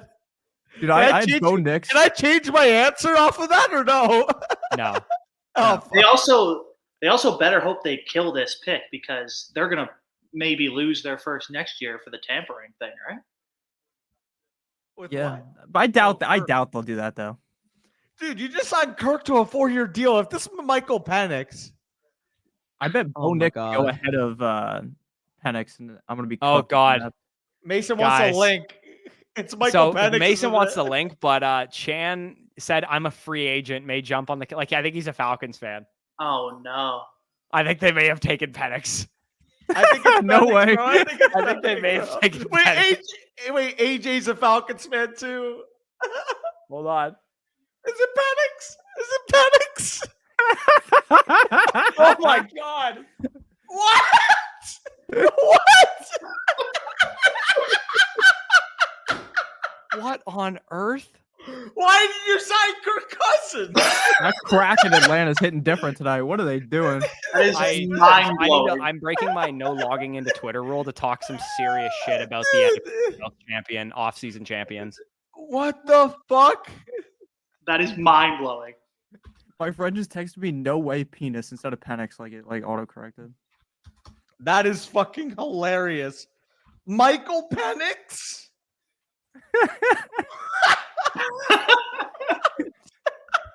I'm gonna go get a drink. I'll be right back. What the hell is even that? Cousins for 4 years to take Michael Penix. Yo. Anytime you can take younger Kirk Cousins with Also, a low can we- ceiling, you have to do You it. just recognize Cousins. that Michael Penix at 8, even without Cousins, is pretty wild. I didn't even load Michael Penix into the overlays because I didn't think we would talk about him yet. What? You know it's good when your comp is Joe Flacco at 8th overall. That is Joe insane. Flacco was a top 10 pick, was he not? No, I know, but like what he ended up being, you wouldn't take that at 8. All right, I guess we're talking about Michael Penix as like the 7th offensive player off the board Oh here, my God. or the 8th offensive player. Michael Penix, University of Washington quarterback, 6'2", 212 pounds. Strengths, great field vision, good decision maker, good pocket presence, inside of structure play. He's going to get the ball to his playmakers. Naturally, that works well in Atlanta. They got a lot of those playmakers there. Arm talent is very solid. Not the best at throwing off platform and, all the crazy stuff that Caleb Williams does, but very strong arm, can drive the ball into tight windows and that kind of thing. Weaknesses, he's not mobile, right? He's not going to be the type of guy that's going to work outside of structure very often. Ball placement was an issue, especially over the middle of the field and in the intermediate areas. He's got a good deep ball, and I think he's quite accurate in that area of the field. But when you saw what the University of Michigan did in the national championship, which was, nothing cheap, nothing deep or whatever, and they just kind of made him check it down over the middle of the field. And he didn't really have the discipline and the accuracy to be able to hit those throws consistently. He is 24 years old already. He has had 3 or 4 season-ending injuries, including injuries to his shoulder as well as his knees. Handling pressure was not a huge thing. His deep ball I wrote as a weakness. It was just kind of inconsistent, but he definitely did push the ball downfield so much that he hit a lot of those deep plays. So for me, I mean, you saw the comparison there was Hendon Hooker for me. A little bit more immobile than Hendon Hooker, a little bit better passer than Hendon Hooker. RIP to Dwayne Haskins, but that actually is more so the prospect that I saw. When I was watching Dwayne Haskins come of Ohio State, I kind of saw the same types of things with Michael Penix, which is like, he's smart quarterback. He's going to be the type of guy that's going to deliver the football where it needs to be. But the tools and the athleticism held him back. And that was kind of the issue with Dwayne Haskins. Yeah, I think you pretty much hit the nail on the head. Question I got for you now is Dynasty rookie draft right now, because obviously this is a Dynasty related channel. It's 8th overall draft capital, but it's also with the knowledge that Kirk Cousins is going to be there on a 4-year deal. I believe they have outs after year 2, so theoretically he may have the Jordan Love type of path to development. He's going to be the long-term future. Otherwise, you don't take him in the top 10. That's high capital to sit a quarterback for more than a year or 2. He's got to be a first-round pick. I don't know if he's going to go that high, man. I would imagine most so? people are going to anticipate that he's going to sit a year, maybe even 2. I would agree with that. Yeah, like Cousins' deal is a 2-year deal, essentially, with guaranteed agreed. money. And Cousins is also, an older guy who's coming off of a torn Achilles too. So it's very possible that, Mason said easy first round pick in Superflex, not even close. I don't disagree with you. I think he should be a first round pick. I just think in a lot of people's leagues, he won't go in the first round. I think he'll probably slide like 112, 201, 202 kind of area. Crazy. No way you no, can I take wouldn't take I Mitchell. agree with That's a that. wrong example, I agree. I think realistically, slide the only Mason receiver I can take at this point is probably Brian Thomas. Like assuming he goes where he should be. Like 108, 109. Like even if you're low on him, I honestly think you can't go lower than 112, 111. To be honest. Yeah, I think. I mean, we don't know where these receivers are going to go. So I would say Nix can also anywhere go between 110 and 112 is probably where he would plot in for me. Yeah, I'm going to guess Fashanu. I'm going. I already saw it, so I'm not going to spoil. Oh, yeah. Also, by the way, yeah, dude. Also, before we talk about Rome, the Jets and Vikings just swapped picks, I think. Oh, whoa! Well, I would assume they swapped picks. Maybe they moved from 23 to 10. I don't know, but they got 10 by the sounds of it. Holy shit. Okay, well, let's talk about Rome Odunze. I would take Brian Thomas Jr., by the way. Depends on what happens with Thomas here. So, quick shout out here to Rome Odunze. The offseason for me started with his entire family getting out my throat for calling him not a good prospect, even though he's my wide receiver 3 in the class. But Rome Odunze, route running, very strong. Downfield ability, outstanding. That's part of the reason why Penix was able to be a great passer at the collegiate level. Hands are really solid. Great contested catch rate. You see it there, 74.1% of his contested catches. That led college football this year. Production. In most other years, he probably wins the Bolitnikov Award. It just happened that we had Marvin have a great season and Malik have a great season. He's not special yards after the catch wise. Wasn't an early declare, but he did have the COVID year in 2020. Basically wiped out his entire 2021 season too. Balance in phase was something I noticed him ending up on the ground sometimes. Really nitpicky with Odunze. This guy is a awesome prospect. It's going to fit really well with what Chicago is going to want to do there, especially knowing that some of the comparisons he's drawn are to guys like Keenan Allen, who's now going to be his teammate there in Chicago. My comp for him was kind of like a smaller Mike Evans. I also mentioned the Braylon Edwards comp, which is Danny's comp for him. Athletically, they're very similar. 6'3", 212 pounds, both seniors coming out of school. Almost identical. Physically dominant at the catch point, good speed, good athleticism. I think Odunze, different to Braylon Edwards, has a much better head on his shoulders too. Definitely works really hard, especially you saw that at the combine, him wanting to get his 3-cone time in when he was basically a guaranteed top 10 pick. Love it for Caleb Williams, man. Absolutely love it for Caleb Williams, and love it for my own bags of Chicago Bears. And I have a couple leagues where I actually have like 1-1 and 1-5 or 1-1 and 1-6, and I might end up stacking these guys together. Yeah, no, it's pretty simple to me. He's going to be a top 6 overall dynasty rookie draft pick. And I mean, year one, you can argue, okay, how much volume can we expect for DJ Moore, for Keenan Allen, for Rome Odunze? I think it's a very similar situation to that of Houston, where it's going to be a very good offense. They're all going to have their weeks, and especially in best ball, I'm willing to take the shots on them. It's just of the fact that in season-long leagues, it's hard to project that realistically, because DJ Moore is going to be able to earn 120, 130 plus targets. Keenan Allen, assuming that he's the same player we saw last year, obviously a little bit of injury concern given the age. Maybe he's a 100 plus target player as well. And are we going to see Caleb Williams operate an offense with 650, 700 attempts, which would have to be the case if all those guys are going to be viable? That's the question mark I have. Yeah, I feel like some people might have this reaction where, what's the immediate production here for Rome Odunze with these two guys in house? I'm really not scared of Keenan Allen. He's old. Like I'm really not scared of him, to be honest. If Odunze is that dude, and I believe he is, I'm going to have a lot of bags of Odunze, especially if people are going to let him slide a little bit in rookie drafts. If people are like, oh, you know what, I'm going to take X wide receiver who gets a better landing spot over him. I'm going to take Bowers over him. Maybe people will take Penix over him now with the 8th overall. It's JJ, by the way. Yeah, definitely going to be McCarthy, I think. Wow, they gave up. Let's go. So what did they give up here? A 4th rounder and a 5th rounder and a 6th round pick swap. So I'm guessing the Jets got some calls about AJ McCarthy, the Broncos, or the Raiders probably trying to get up. Mason, I see the title. What are your thoughts, Michael Penix? Oh, you're muted. You're muted. Whoops. What do you think this means for like London picks? I mean, I love it. It's got to be a positive that they invest. They have a long-term quarterback. That's better than having a guy who, because Cousins, There was still the within range downside of risk that outcomes, but he Cousins just just flamed cooked. out after 1 year. Yeah. It raised the floor.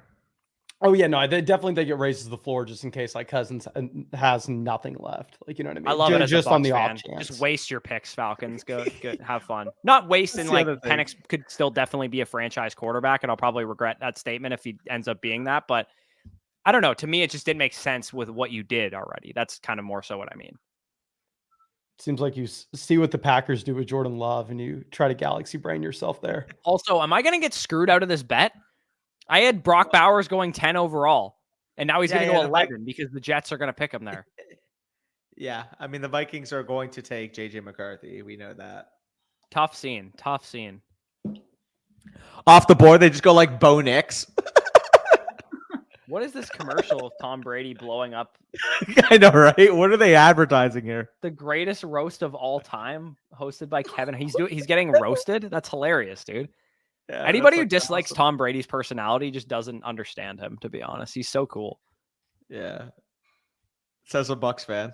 So I mean, didn't step in here until Flet, the back Michael me up Penix here. pick. I was walking Oh, the yeah. dog for like the past hour. Yeah. So what do y'all think about Neighbors going over to the Giants? Love it. I love it personally. They have nobody of notes to catch the football other than him. Yeah. Yeah. I mean, I like pretty it for much. DJ too, man. Like I actually picked Daniel Jones in our recent startup, the Flock Me Silly League. I don't know if you saw that name, Mason. That's what we named the league. No, I didn't see that. That's funny. Yeah, I just picked Daniel Jones. And actually pretty good news for my quarterback core overall. I took Trevor Lawrence as my first quarterback. He might end up getting a receiver here soon.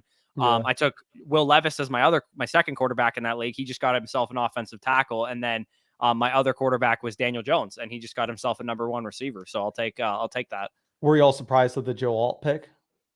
A little bit. I thought they would go with a receiver personally. I called it in the stream.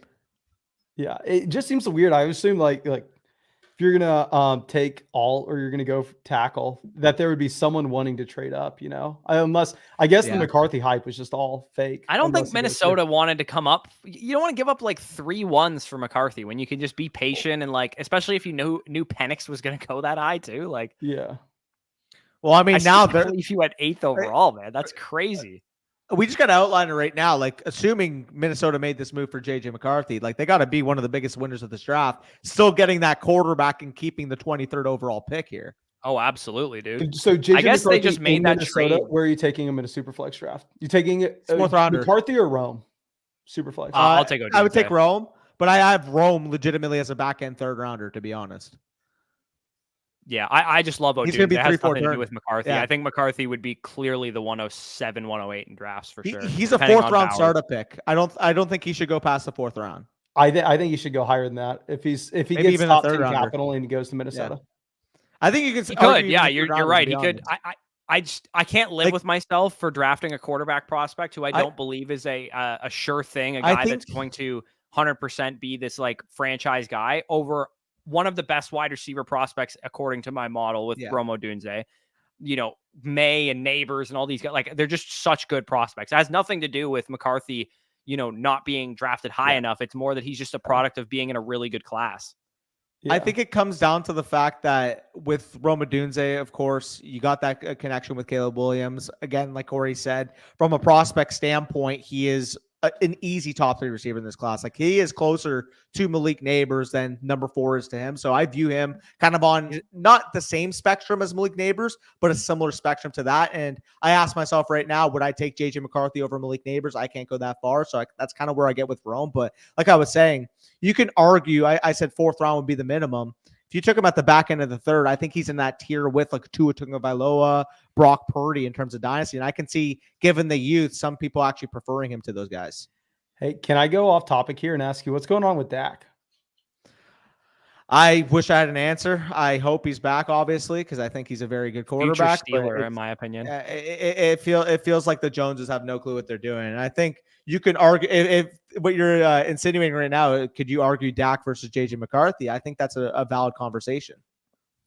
Yeah, I honestly don't. Let me look up. I mean, the age is definitely there. You're talking about 21 years old versus 30, and you're talking about the long-term stability versus not knowing the contract situation. I think you can make the argument. It's just I'll always come back to the fact that Dak's production, especially if he goes back to the Cowboys, would be of that of a mid quarterback one at the minimum. Right, but I think you never You're like, limiting your valuing ceiling. 100%. yeah, like buying production at quarterback when it comes to a Yeah. guy like Dak is like you can get cheaper production that's like a little bit worse for like way less. And I would rather have the value accumulation potential of a guy like McCarthy if he does go here. Makes sense. I think it's close, and I think you can What if they argue take like Knicks? JJ ahead of that. That'd be hilarious. McCarthy's Imagine they just take this year's Nick, dude. Levis. He just goes to Denver then if they take next year. It's gonna be McCarthy, but like that's what would happen.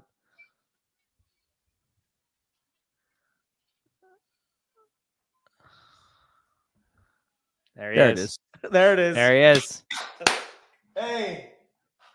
Pour one out for JJ McCarthy. That's not the right way. Yeah, and he's got it all. How did you hold up a jersey sideways and think that that was the proper way to hold it up? I didn't look. That wasn't even kind of Go close. Go blue, baby. That's a great fit for him, man. I mean, you can. Chan thinks we're still sweeping the Bucks with Penix holding the clipboard. Dude, you got your quarterback who's playing on half an Achilles and getting paid $50 million a year. Oh man. Yeah. So far, what's the favorite landing spot so far? I mean, McCarthy, the Vikings has got to be a great one, but I think just Caleb and Odunze, I just love it, dude. I just absolutely love that. Yeah, I mean, obviously, if you have like the 101 and the 106, you can stack those guys for the next 10 years. You're obviously loving life. Hopefully, my league mates are listening to this and just overthink Neighbors and Drake Maye for me, please. Just do it. I dare you. Question is, who ends up being consensus 103? Because you could make the argument that they all didn't really get good landing spots. Other than JJ. I'm going right now, Caleb, Daniels, Maye, Neighbors. There's no way you haven't said Harrison. I'm sorry. I'm Marvin. I forgot Marvin. Obviously, Marvin slides in it too. But Daniels 3, Maye 4, 5 Neighbors. I think I may go McCarthy over Rome. I love Rome. Really? Eh? But I would. I mean, gut take reaction, like you said. Caleb 1 for me. Marvin 2. I would still take Drake 3. I understand that's going to go against consensus a little bit, but I just thought he was closer in my evaluation to Caleb than any other quarterback was to him. So I got to go with that. Number 4 would be Malik Neighbors. Number 5 would still be Jaden Daniels. 106, Rome Odunze. 107, JJ McCarthy. And I mean, 108, Brock Bowers probably about to be the we're pick about to see it right now. Yeah. I think he might not be the pick. They could go Fatanu. They could go Fuaga. They could go somebody like that. But I think this will be Bowers personally. Yeah. I agree. That's my bet. Fuaga. Everyone, Yeah, Mason, you want to get a pick in here? We're guessing the picks here. Yeah, I think DK had Bowers the most likely to the Jets, right? Yep. Yeah, I believe so. Yeah. I don't know more than sportsbook, so I'm just going to listen to whatever they say. Are we going weapon or are we going offensive lineman is the biggest discussion, right? Yeah, but I mean, the weapon helps you on your run game and your offensive line because he's a sick blocker too. So how about we just take him? Because I had Bowers lower than 12.5 in my prediction for the thing, I'm going to guess offensive line. I'm going to go Fatanu. Yeah, I could see it for sure. I could definitely see it. Troy Fatanu. Yeah, Neighbors Jr. versus I can't believe McCarthy to the Vikings is really fun, man. I'm not gonna lie. Like, it is nothing against McCarthy. He's definitely still 107 or 108. It's just I feel quite good as a 107 manager in a lot of leagues. I feel quite good holding that pick, dude. In the startup we just did, Flock Me Silly now with JJ's landing spot. Like, am I gonna be left holding the bag with like Bowers at 108 despite already taking Kyle Pitts at this point? Maybe. Fuck. Here, can I share my screen real quick? Yeah, go for it. Yeah. Just pull it up and we'll put it in. Okay.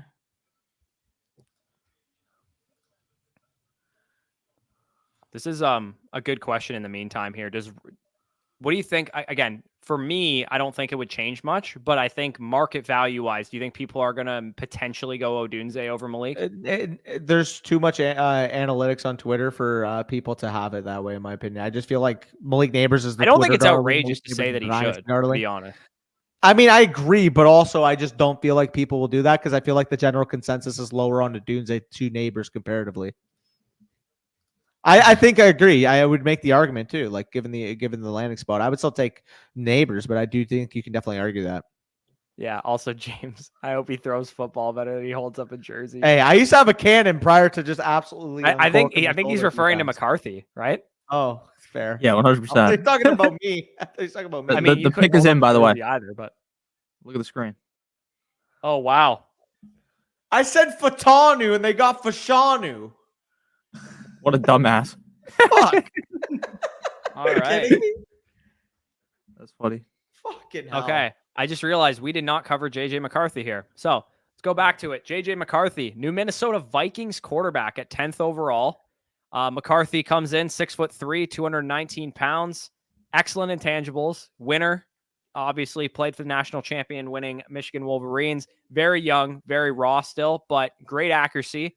Great when it mattered, when he was asked to do a lot. Yeah. Third down, 3rd and 7, go pick it up, kid. That's what he was good for. Solid tools, good arm, good athleticism, great deep ball. His flaws are coachable, but he does have a hard time handling pressure, decision-making, happy feet in the pocket, something that I noticed of him on film. He has a bit of a slender frame, even though he weighed in at 219 pounds. He probably played closer to 200, 205.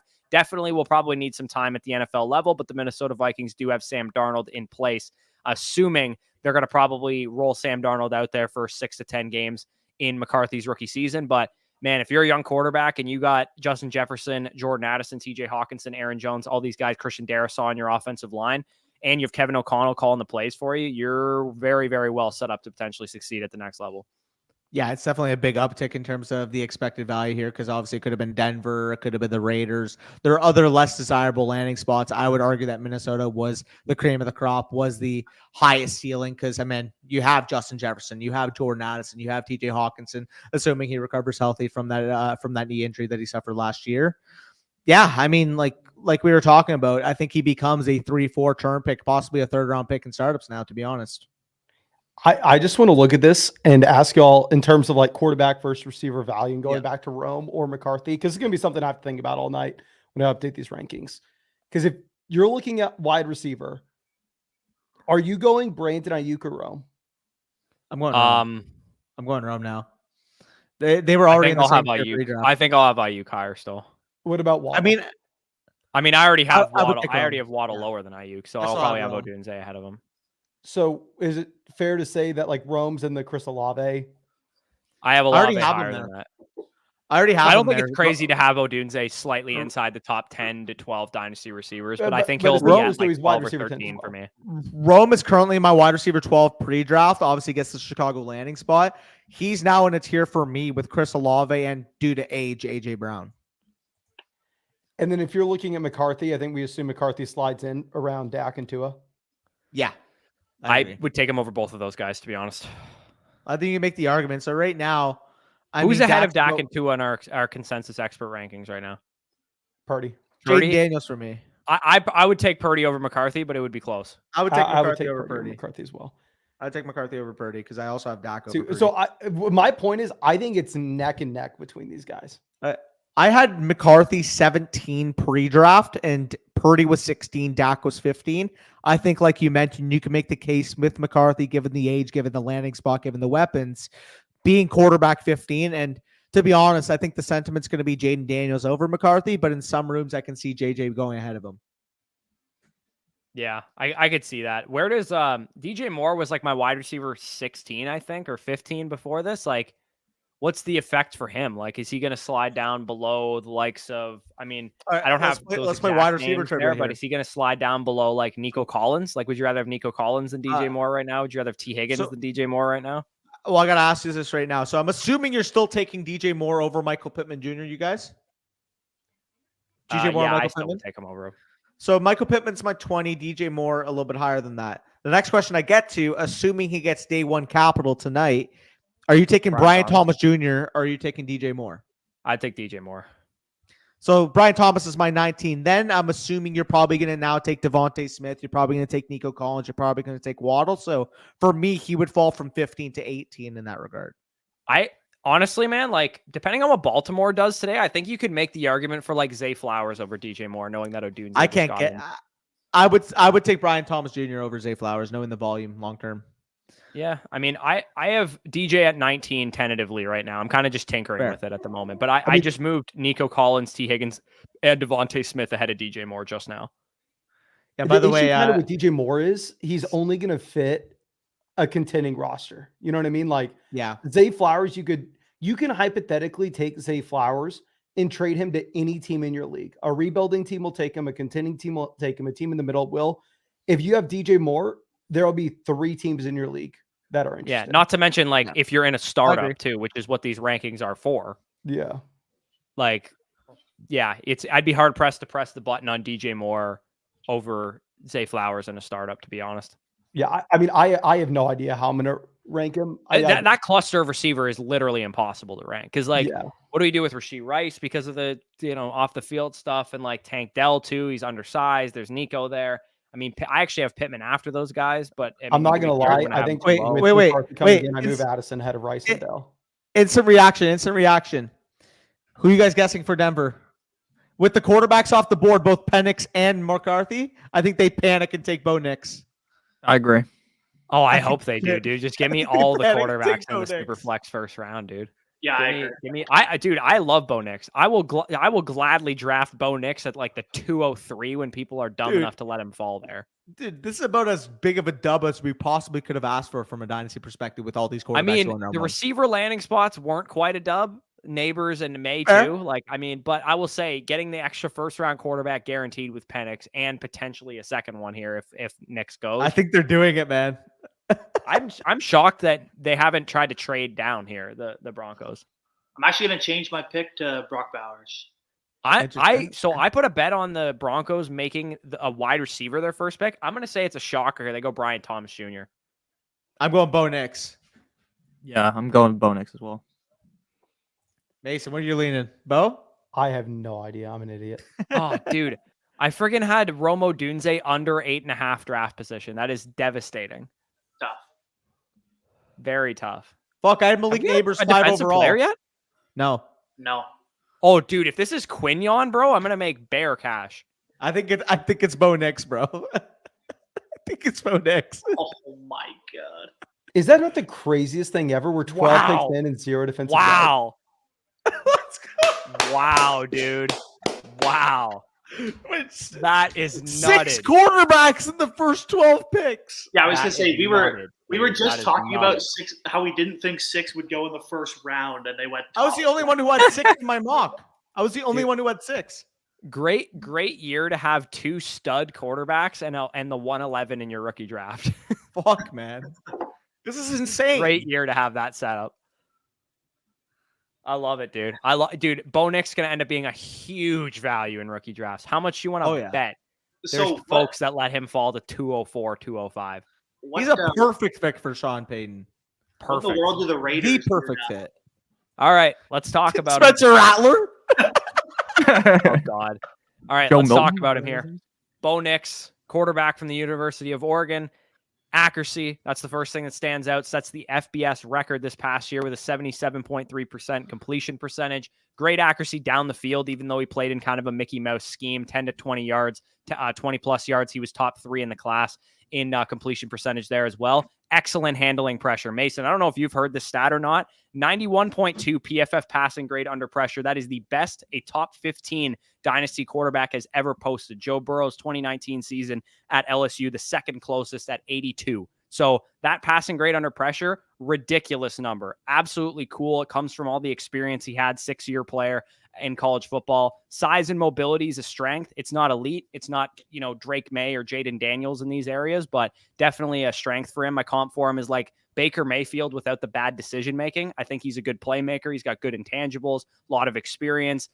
Playing 6 years in college football usually isn't a good thing, but when you got better every single year of your career, could end up being a positive for you. But again, 24 years old, not the best tools in the world, had a lot of schemed throws at Oregon. Those are the major concerns. But honestly, going into a scheme where he's going to be asked to throw accurate footballs in a West Coast offense with a quarterback guru who just wants him to deliver the ball where it needs to be, like, I think he's an awesome fit for Denver here. I got to ask you now, though, Bush. You have my quarterback 4 pre-draft. He will be ahead of 12th overall. AJ has your question. Not Penix. 12th overall versus 10th overall, Minnesota versus Denver.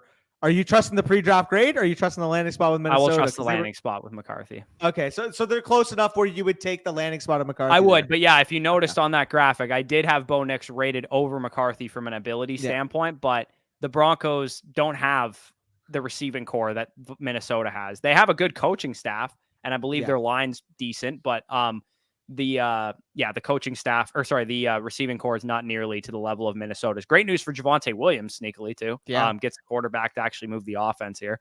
Did you see that stat, by the way? Denver hasn't made the playoffs since they won the Super Bowl. Yeah, that's insane. That's by crazy, the way, man. They're kind of a poverty franchise in the last 10 years. Who are we guessing here, by the way, to the Raiders? Because they have any defensive player that they want.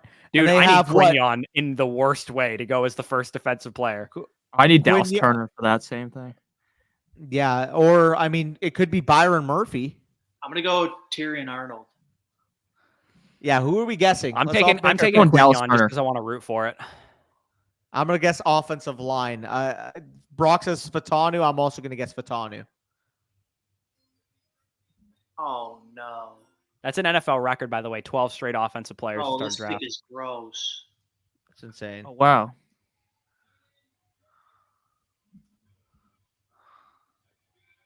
Why? Whoa! 13. That's 13. R.I.P. Michael Mayer. Oh, dude. I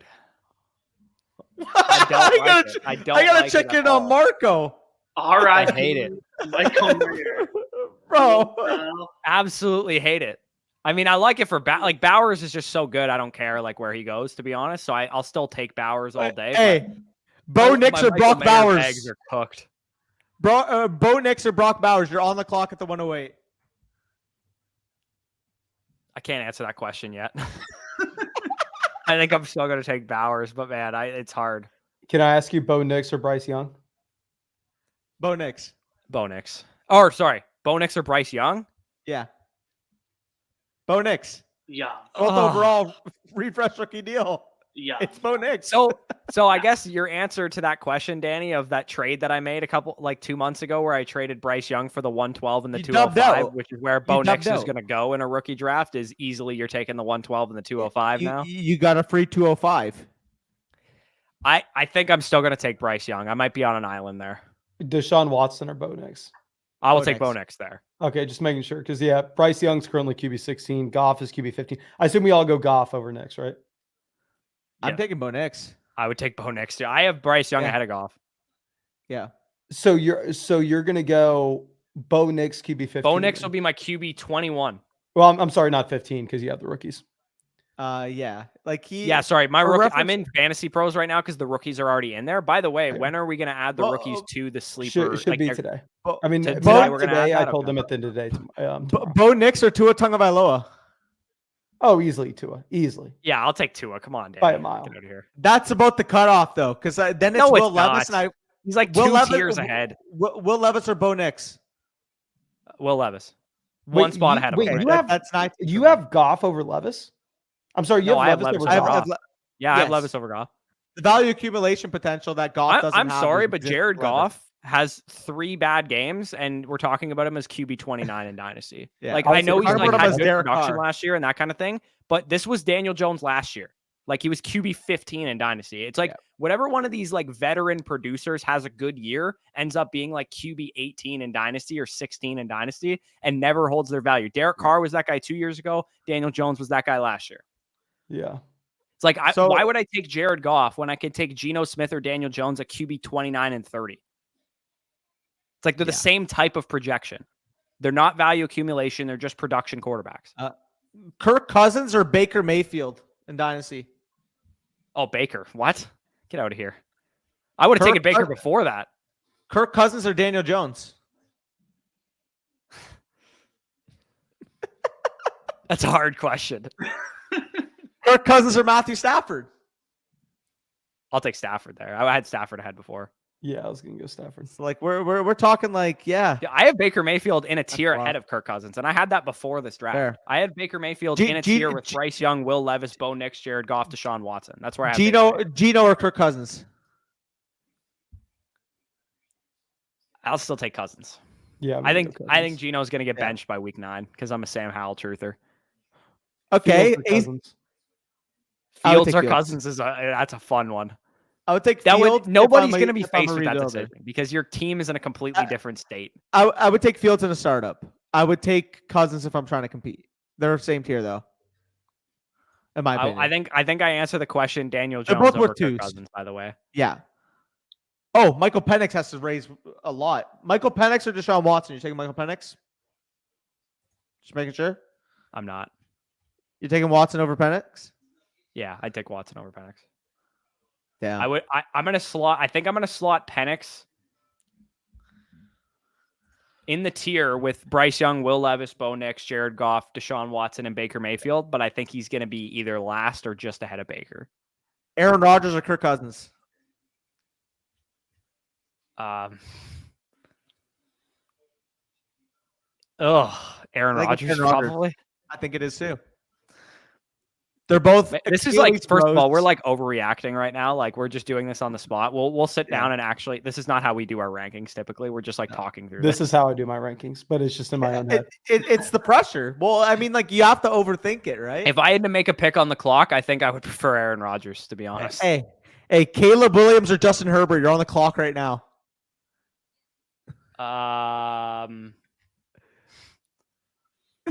I think it might be Caleb. It's Caleb, dude. I think it's Caleb, man. Mason doesn't want to answer. Also, you want to? I want to say like Herbert 6-point passing touchdown. Your ear blasting a little bit. Sorry, my bad. I was kind of just leaning right into my mic, just eating it. Is it good now? Yeah. Okay. People want to hear about Michael Mayer here, so right. Michael Mayer's R.I.P. Rest in peace, 2023 to 2023. Michael Mayer season. That's crazy, dude. I actually didn't even talk about Bowers. Yeah, I mean, let's talk about him now. Let's whip out Brock Bowers here. We got University of Georgia tight end. Hopefully, they use him in multiple ways so Michael Mayer can function in the offense a little bit, but he's probably dead. Excellent prospect, movement ability of Sam Laporta, Dalton Kincaid, George Kittle type of tight ends there. Hands out of this world. Physicality, yards after catch monster, A+ profile, the best tight end prospect profile you'll ever see in your life. Not to mention, unlike Kyle Pitts, does all the little things right. He's super tough, smart, knows how to block, knows how to win as a blocker, knows how to win at the catch point, unlike Kyle Pitts. I think Pitts was the projection. He was the guy that had the super high ceiling, whereas Bowers has a high ceiling as well, but is also much more of a football player than athlete. He is a good athlete. Definitely would have tested well if he did test. But at 21 years old, man, to have the production profile that he has is just absolutely outstanding. Functional strength is a bit of an issue. He's a little undersized for a blocking tight end, but obviously we don't need him to block. We need him to catch the football. Contested catches maybe were an issue this year. He had a 22% contested catch rate in 2023, but in 2022 and 2021, he was well over 60%. So I'm thinking that was a function of the high ankle sprain that he had in 2023. My comp form was Sam Laporta. Danny's comp form was George Kittle. He's going to be a value in rookie drafts now, for sure, because people are going to see the landing spot. They don't have a quarterback. Michael Mayer was drafted there in the second round last year. I think you're going to get Brock Bowers 108, 109 potentially in some draft rooms and maybe even later. Well, I got to ask now. I mean, we got Bo Nix obviously at 12. We got JJ McCarthy at 10. Consensus is going to have JJ over Brock, obviously, with the landing spot now. Gonna ask you though, you're in a startup. Let's just say you have one quarterback, you have one wide receiver, maybe an extra rookie pick added. Are you going to take Brock Bowers or are you going to take Bo Nix? See, my strategy in startups, I don't like drafting tight ends in startups. So part of me just wants to veer away from tight end. But I also don't think I would spend a tier 5 quarterback in my rankings in like the 4th round where Brock Bowers is going to go. I mean, I think to be honest, right? The answer to that question is I would probably draft a wide receiver. Really, eh? I just think both where those guys are going to go in drafts, there's going to be a nice cluster of wide receivers on the board that I would prefer. Yeah, I mean, that's fair. But if I had to make the decision between those two prospects, I think I would still take Bowers. Fair. What about you, Mason? I have... The thing is, if you're looking for value to really pop after year one, Bo Nix comes out and he just looks like an average to slightly above average NFL quarterback. He's worth significantly more than Bowers next offseason. If he has a Mac Jones rookie year, he's probably a 3rd round startup pick. He's where Brock Purdy's being selected, and my camera just. There went goes out. Danny's camera. Pick is in, by the way. Yeah, The pick is in here. Saints selection. This is Talise Fuaga. That's gonna be my official guess on this. This is Dallas Turner. Fuaga.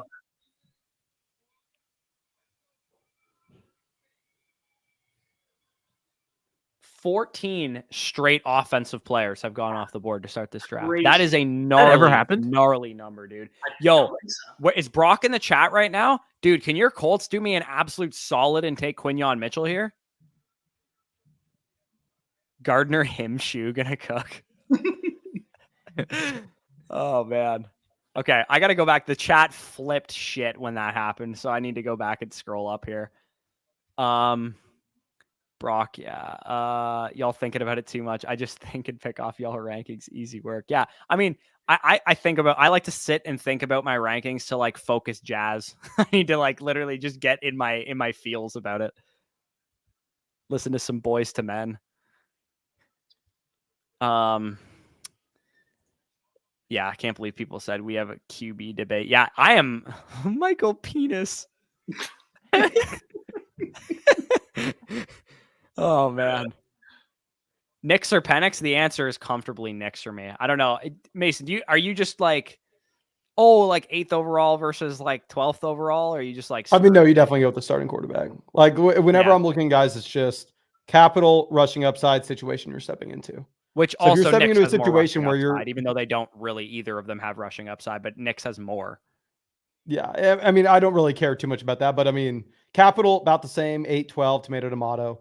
One's going to be a starting quarterback for probably right away. And by the time week one, he's going to start. Yeah, the other one's going to take a year. He always made sense for the Broncos. The Broncos had nobody at quarterback. They needed somebody to start week one, and you basically got a quarterback who played 2 years in the frickin' Arena League, basically playing at Oregon after his college career was over at Auburn. So I don't know. I think people might look at like if Nix hits in the NFL, I actually have a feeling he could start like a scouting trend where teams are going back to the whole idea that like we need to let these quarterbacks play 4 or 5 years in college football before we draft them high. And then if Nix hits, Dylan Gabriel will be like a top 5 pick in next year's class because he played like 6 years of college football. Yeah, that was the entire issue with Sam Howell, right? He just came out too early. Yeah, I think Howell should have went back for another year, but I mean, Maye was lurking on him, so he might have had to transfer. Yeah. Nick, to answer your question, Adam Schefter just tweeted it. So apparently the previous record was 2021 with 7 in a row, and now they just doubled it. They just doubled it. That's crazy, dude. Players in a row. Brock, I need you to do some magic for me and get Quinyon Mitchell selected here. Bowers doesn't even like the landing spot, LOL. I kind of low-key could just if somebody told me before the draft, yeah, Bowers is such a Raider, I actually kind of see that a little bit. Like he kind of just like he seems like he would be a Raider. Who's 105 in one quarterback? I mean, pour one out to those of you guys that play in one quarterback leagues because the landing spots of the one quarterback prospects have not been great. I'm not gonna lie. So 105 in a one quarterback league right now is still on the board. I think. Like, I mean, maybe Bowers will slide behind one of the top receivers if they get a great landing spot, but to me, it'll still be whoever wide receiver 4 is in a one quarterback league, or maybe if one of the top running backs gets a really good landing spot. I think this O'Connell is Bowers. Yes. Yeah, Mayer just got. I hope Mayer gets traded, to be honest, because I still think he's a good player.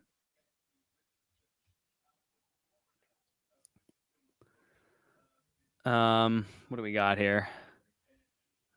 Only 40 more picks until my team gets to make some noise. Imagine being a Browns fan and trading all your picks for Deshaun Watson. Oh man. Remember when Deshaun Watson a couple weeks ago tweeted like back to my old self or some shit? And like everybody commented like just massage gifs. That was great. Crazy. So I'm taking, dude, Devi League is going to be really interesting now. Flet? Yeah. Because, so in our Devi League, the top players available, Daniels, Odunze, Penix, and Nix. Now with both of those guys getting first round draft capital, I pick 105. I might get Brian Thomas Jr. there.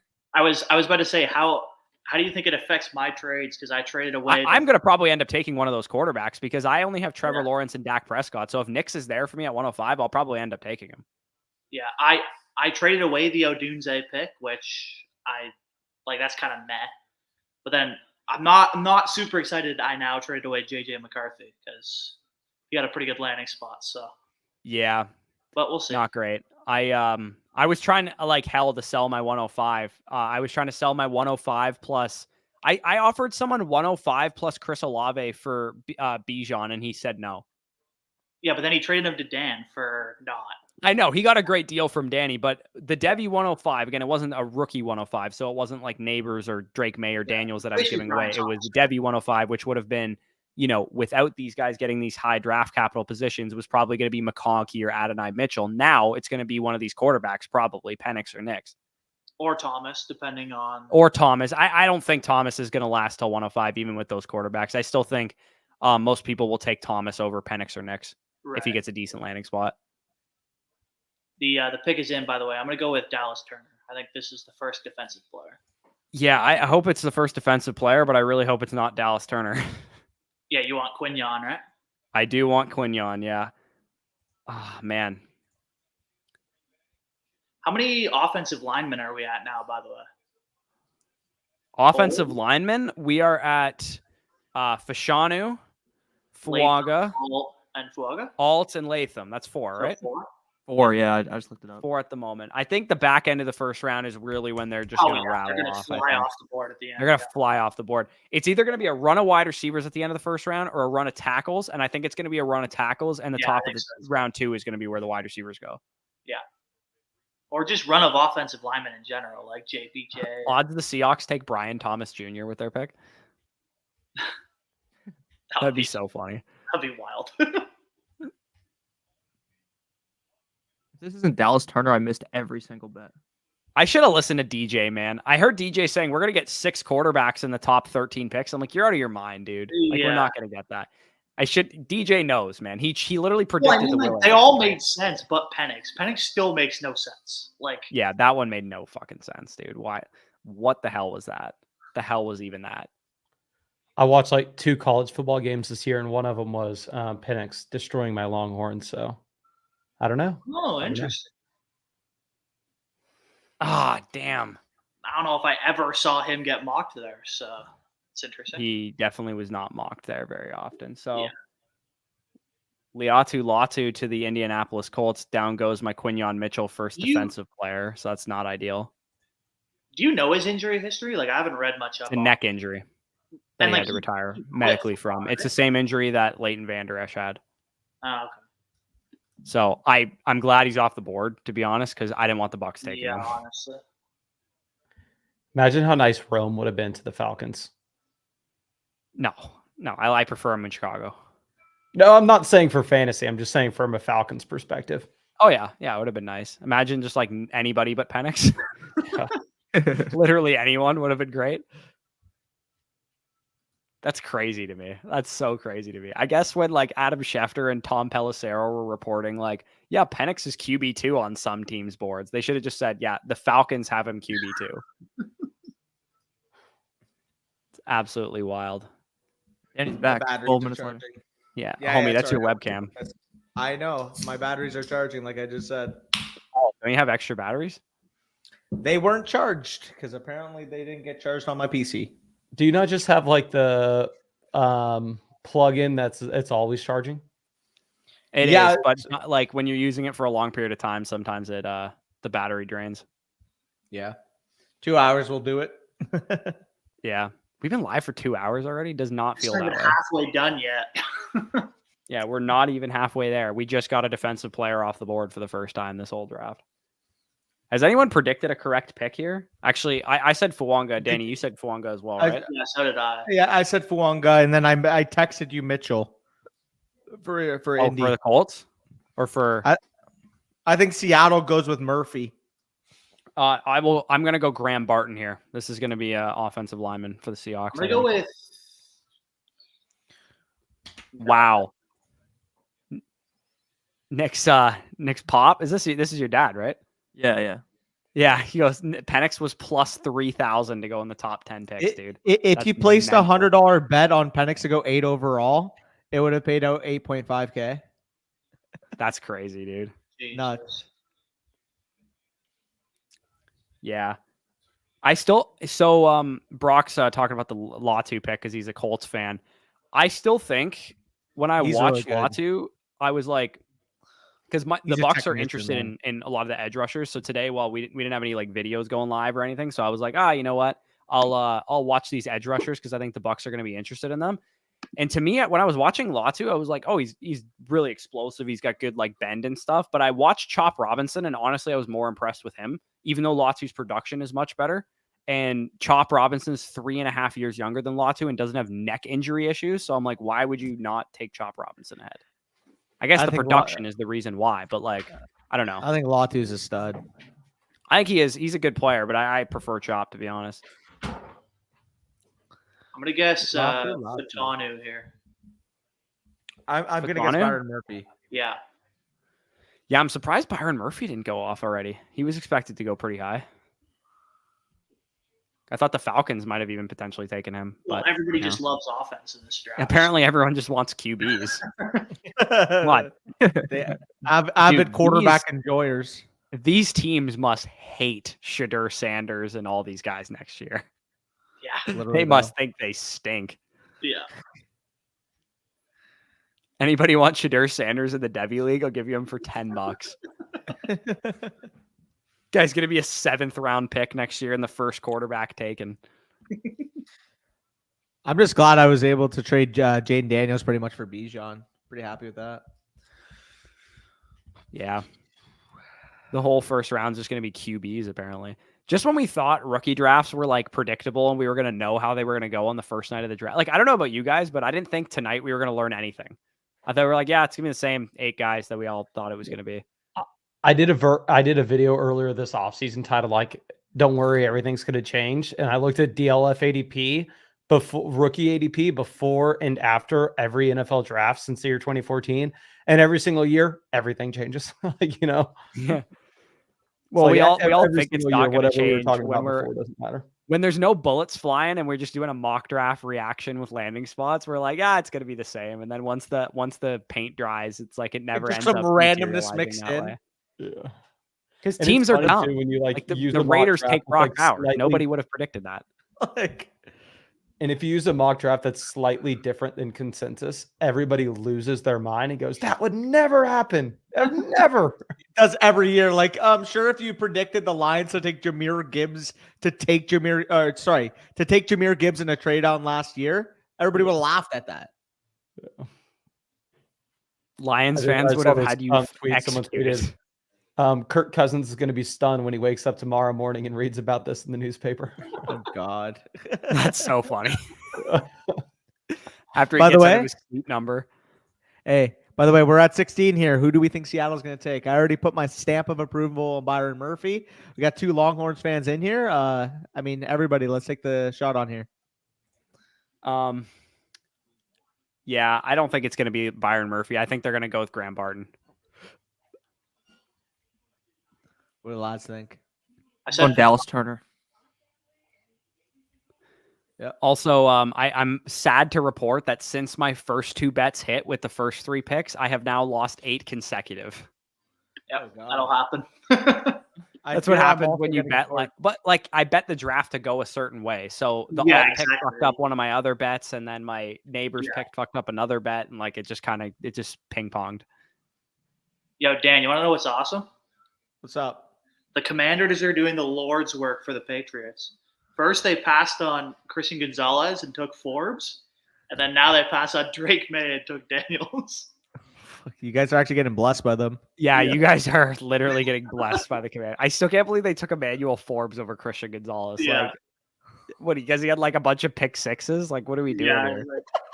So, like, y'all like May over Daniels? Yes. Easily, dude. Yes. Better I get quarterback. it. Fantasy production. He's not even close to as good of a quarterback. At the end of the day, who's more likely to be talked about as a top 5 quarterback in the next 6 years? I think is Drake Maye. Again, the counter argument would be Anthony Richardson barely did anything last year and is a top 10 starter pick. But Sure. Am I the only one that thinks the Richardson value? I'm too afraid to say it like in a video. He's a second rounder, not a first rounder. I agree. Yeah, I do think it's like crazy that Anthony Richardson's viewed a tier ahead of like Maye and Daniels. Dude, people. I agree. People have him like 10 spots higher than Lawrence. Yeah. Yeah. And Kyler. Yeah. Yeah. Yeah, like I definitely think I would take Jordan Love over them. And then like from 10 to 15 or 10 to 14, really, like Maye, Richardson, Kyler Murray, Trevor Lawrence, Jaden Daniels, you could pretty much talk about pretty consistently. Yeah, like I have a massive tier here of Lawrence, Love, Maye, Richardson, Kyler. And then like I don't have Daniels in that tier, but he's kind of almost in like a mini tier by himself ahead of the rest of the guys for me. Like, because I don't view him on the same level as like Purdy and McCarthy and those guys, but I also don't quite view him on the level of Kyler and Richardson and Maye and those guys. Yeah, that makes sense. It's tough. I wish I didn't live in EST. Yeah, imagine being in the West Coast right now and this draft is just cruising through your dinner hour and we're out here. It's like 10 o'clock p.m. and we got not even half the first round done yet. I thought you were sharing your screen. My bad. No, I am sharing my screen. Oh, okay. Look, I thought I just like this lurked person on tweeted you. this at 11:38. Killing myself. Oh my god. I Dude, think that guy's still alive now. Check on him real quick. dude, Oh this- my god, dude. The same thing happened with do you guys know 4 Verts on Twitter? Like No. Charles. So he was basically asked, like he said this morning, like honestly, not an option I would get upset with. And then somebody replied, "What about Michael Penix Jr.?" And then he quote tweeted with like, "Yeah, I would be pretty damn pissed." It's like the only one player he'd be upset by. I love that was the only player he put in the killing myself tier. It's so random too. It's like, what were the odds? Like, actually, we know the odds. We could check the odds because they're available. But like, 3,000 was real. the answer. Like, it doesn't feel realistic that he's just going to go at 8 overall, and then he just does. I know. You guys taking Judy Pickens in the 202 or the 106? I think I'm pretty comfortable taking the 106 there. Oh, Yeah, it's not close. I like Pickens. I like the 202. You're probably get a half decent player there, but give me Odunze / McCarthy is probably what's going to end up being the 106 there. Well, I mean, like, what's Pickens worth? Like the 111? Probably about that, give or take. Maybe like I mean, who would you take in a startup? Nix / Penix or Bo Nix or Pickens? Pickens. I think Pickens would be in a tier with Penix. Yeah, I think so too. I think he's like, I mean, I have Pickens like just inside my top 24 receivers. I think he's like 24 for me. Yeah, he's 25. He is What, you see what I just saw? 29 for me. No, I didn't see anything. What happened? Is it the video about Penix? Oh, no. I just got a notification that there was a trade after this pick. Oh, is there? Wait, No, what? I didn't see that. There's a video going around of the GM of the Falcons trying to explain to Arthur Blank why they took Michael Penix. What? Yeah.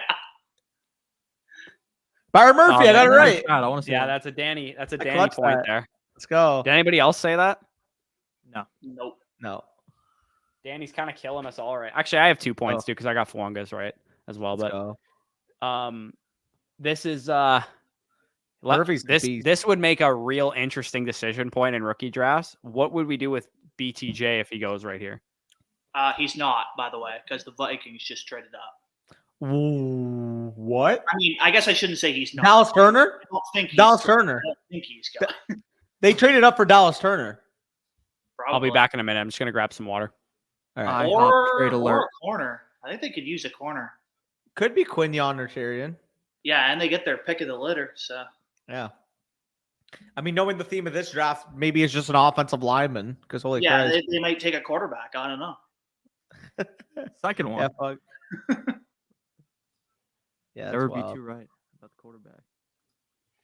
I still can't believe the Falcons actually took Penix at 8, man. Like, where did that come from, actually, though? Like, you signed Kirk Cousins to what, $45 million per year? I get you have an out after the second year, but I don't know. It doesn't make sense to me. Yeah, like if you really were that desperate, like why couldn't you just address QB next year? Like I don't know. What did the Vikings trade up to? Like 23 plus, I'm assuming, but like Yeah, 23 plus a future 3, maybe? Do they have 108? maybe 23 plus 108 for this pick. Maybe. Why do they never tweet that out? I don't understand. It always takes forever. Yeah, I don't get it. Why did they I never just- do that? The Vikings pick is in already. I just joined. What do you guys think about Brock Bowers to the Raiders? I mean, if we're keeping it real, out of the top 15 teams that could have selected them, like the Raiders have to be, if not the worst, definitely in that range. So, I don't know. Danny, I don't think it was the 17th for 23, a 5th, a 3rd, and a 4th. that's a good haul for Jacksonville, man. Oh, yeah, that's a lot.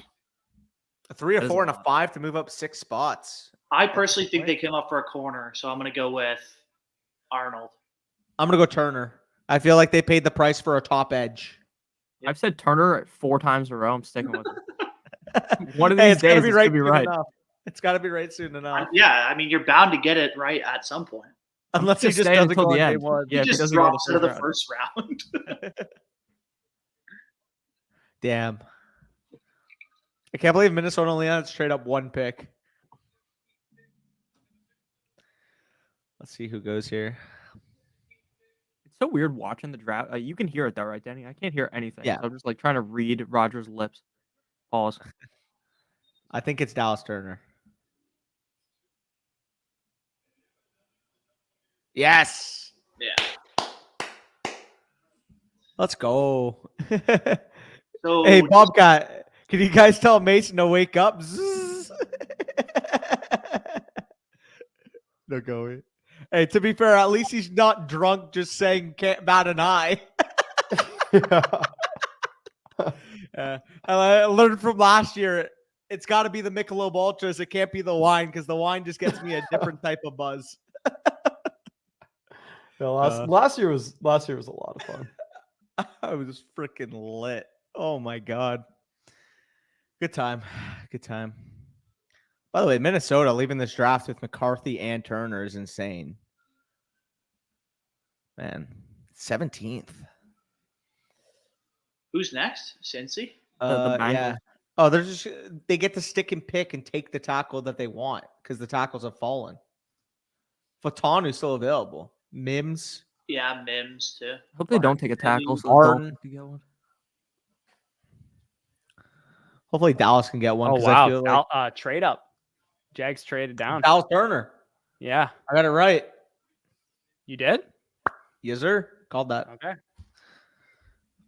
Since he's going to be I a actually tackle. didn't make a guess, but Oh, I got sure. Turner as well. 'Cause I said Turner 4 or 5 times in a row. You said Turner too, Nick. Yeah, Yeah. he did. He did. I've been saying Did them you for get like any 10 other years. ones right, Nick?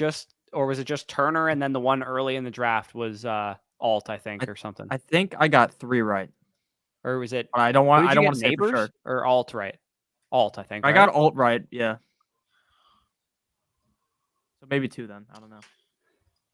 I just definitely got at least two. Fuaga and Odunze. Flat, I only got you down for 1, unless I'm missing anything. I know I got Fuaga for sure. Oh, I got Latham as well. That was it.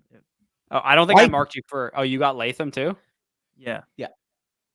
And Because I said the Titans were going to pick. I thought they were going to take Joe Alt, and then he was not available, so I said they're going to take Latham. right, but did you get Alt and Latham? Yes. Oh, right, you did. Yeah, you're right. And you got Fuaga, Flat, because I didn't actually write that down for you. I didn't hear you say that. Yeah. Okay. I'm kind of shit at this. Bengals. We got B-Tom sitting there. Yeah, did they take the receiver or did they take the tackle? I'm going to go with the tackle. Well, I mean, we've seen this decision point for this franchise before.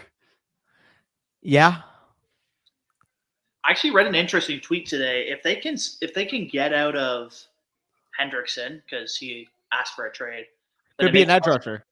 and it makes much more sense for them to pay Higgins then. If they Yeah. also trade And then Henderson. you draft, you pay Like Higgins Jared and you Verse? draft like Verse or Chop Yeah. Robinson here. Or I actually think they could go corner too, especially They because could, yeah. There's especially because no one's whoever taking they a corner have yet. It's first on their surprising to board me. is available. So, like no corners gone yet. So Yeah, it's been pretty I'm nuts. gonna keep it a stack, dude. Dallas Turner at 17. I wish the Bucks were trying to move up. yeah, that's gross. We have an That's extra a- third rounder, dude. I would have been calling Jacksonville, man. I'm a little pissed. Dude, Minnesota's so set up if JJ hits, man. They're so set up. Like, look at the talent on that roster. Look at the youth that they have. Rookie contract, man. Kevin O'Connell. No secondary. That's a good point. They're going to be fun at least. They're going to fucking put up a lot of points and get a lot of sacks. They'll probably still have Harrison Smith for the next like 6 years. He's going to be a team captain. Yeah. Shit, I got the pick spoiled. I picked up my phone for the first time this entire draft, and I got the pick spoiled. Fantasy relevant? I'm not going to say anything. Okay. I'm going to say Fatanu here. Hey, I'm saying Mims. I agree. Fatanu. Let's all make our guesses, and we'll ask Corey if one of us got it right. Okay. What did you say, Flet? Fatanu. I said Mims. Nick? I said Fatanu as well. Okay. Mason, who do you got? I have no idea. Fair. I only know fantasy relevant players. I can name 5 defensive players in this draft. Respectable. Did one of us get it right? I won't say if anybody's right because there was only 2 guesses. Oh, I thought there was 4. My bad. Well, there was 3 guesses. All right, there total, can't but be 2 4 of them because guessed Mason the didn't same make player. one, and you know, you know it. Yeah, okay. This guy's Michelob's if you had, Danny. brutal. I'll just ask offense or defense. So actually, since all these corners are falling, can Tampa get on the phones and go get Terry and Arnold? Hey, offense or defense is a good question. It's offense. I don't Okay. So it's definitely a tackle. Yeah, I think it's a Or tackle. O lineman. Got to be an O lineman in general. Yeah, I think it's. Okay, what do we Mims. got here? I just joined. What do we think about Bowers to the Raiders? I think that he's going to be a hell of a value in rookie drafts. Is what I think is going to happen. I don't know. What's everyone's reaction to the Bowers pick? Does everyone think? I think people are just going to be dumb and let him fall to like 110. If you're getting him at value, I agree, but I definitely say like this is objectively one of the worst landing spots he could have got. It is, but is he still a top 8 player in this class off of the board across uniform single league? I think he becomes in a tier with like 8 to 10 now, rather than like I would comfortably take JJ and Rome over him. I think at any kind of tight end premium, there's no way I could take. It's just the value accumulation value. Make the argument for sure, but in any kind of tight end premium, there's no way that I would take the other quarterbacks over him or any other wide receivers or whatever, and I could see people doing it. This isn't about Bowers directly, but now that I think more about it, I personally don't think it kills Maye as much as I originally had. Because like, if there's a prototype tight end that it's just like a kind of galaxy. It's a galaxy brain kind of take though. Yeah. It's like, they could use Bowers as like a slot receiver and Maye as they could run 2 tight end sets and stuff. But like, to me, it's just like if I was the Raiders or if I was another team and I was looking for a tight end, I would call the Raiders about Maye right now. Bucks send a 4th rounder for him or something. Yeah. I'd love him in New England too. Yeah. Who do you think the Rams are going to take?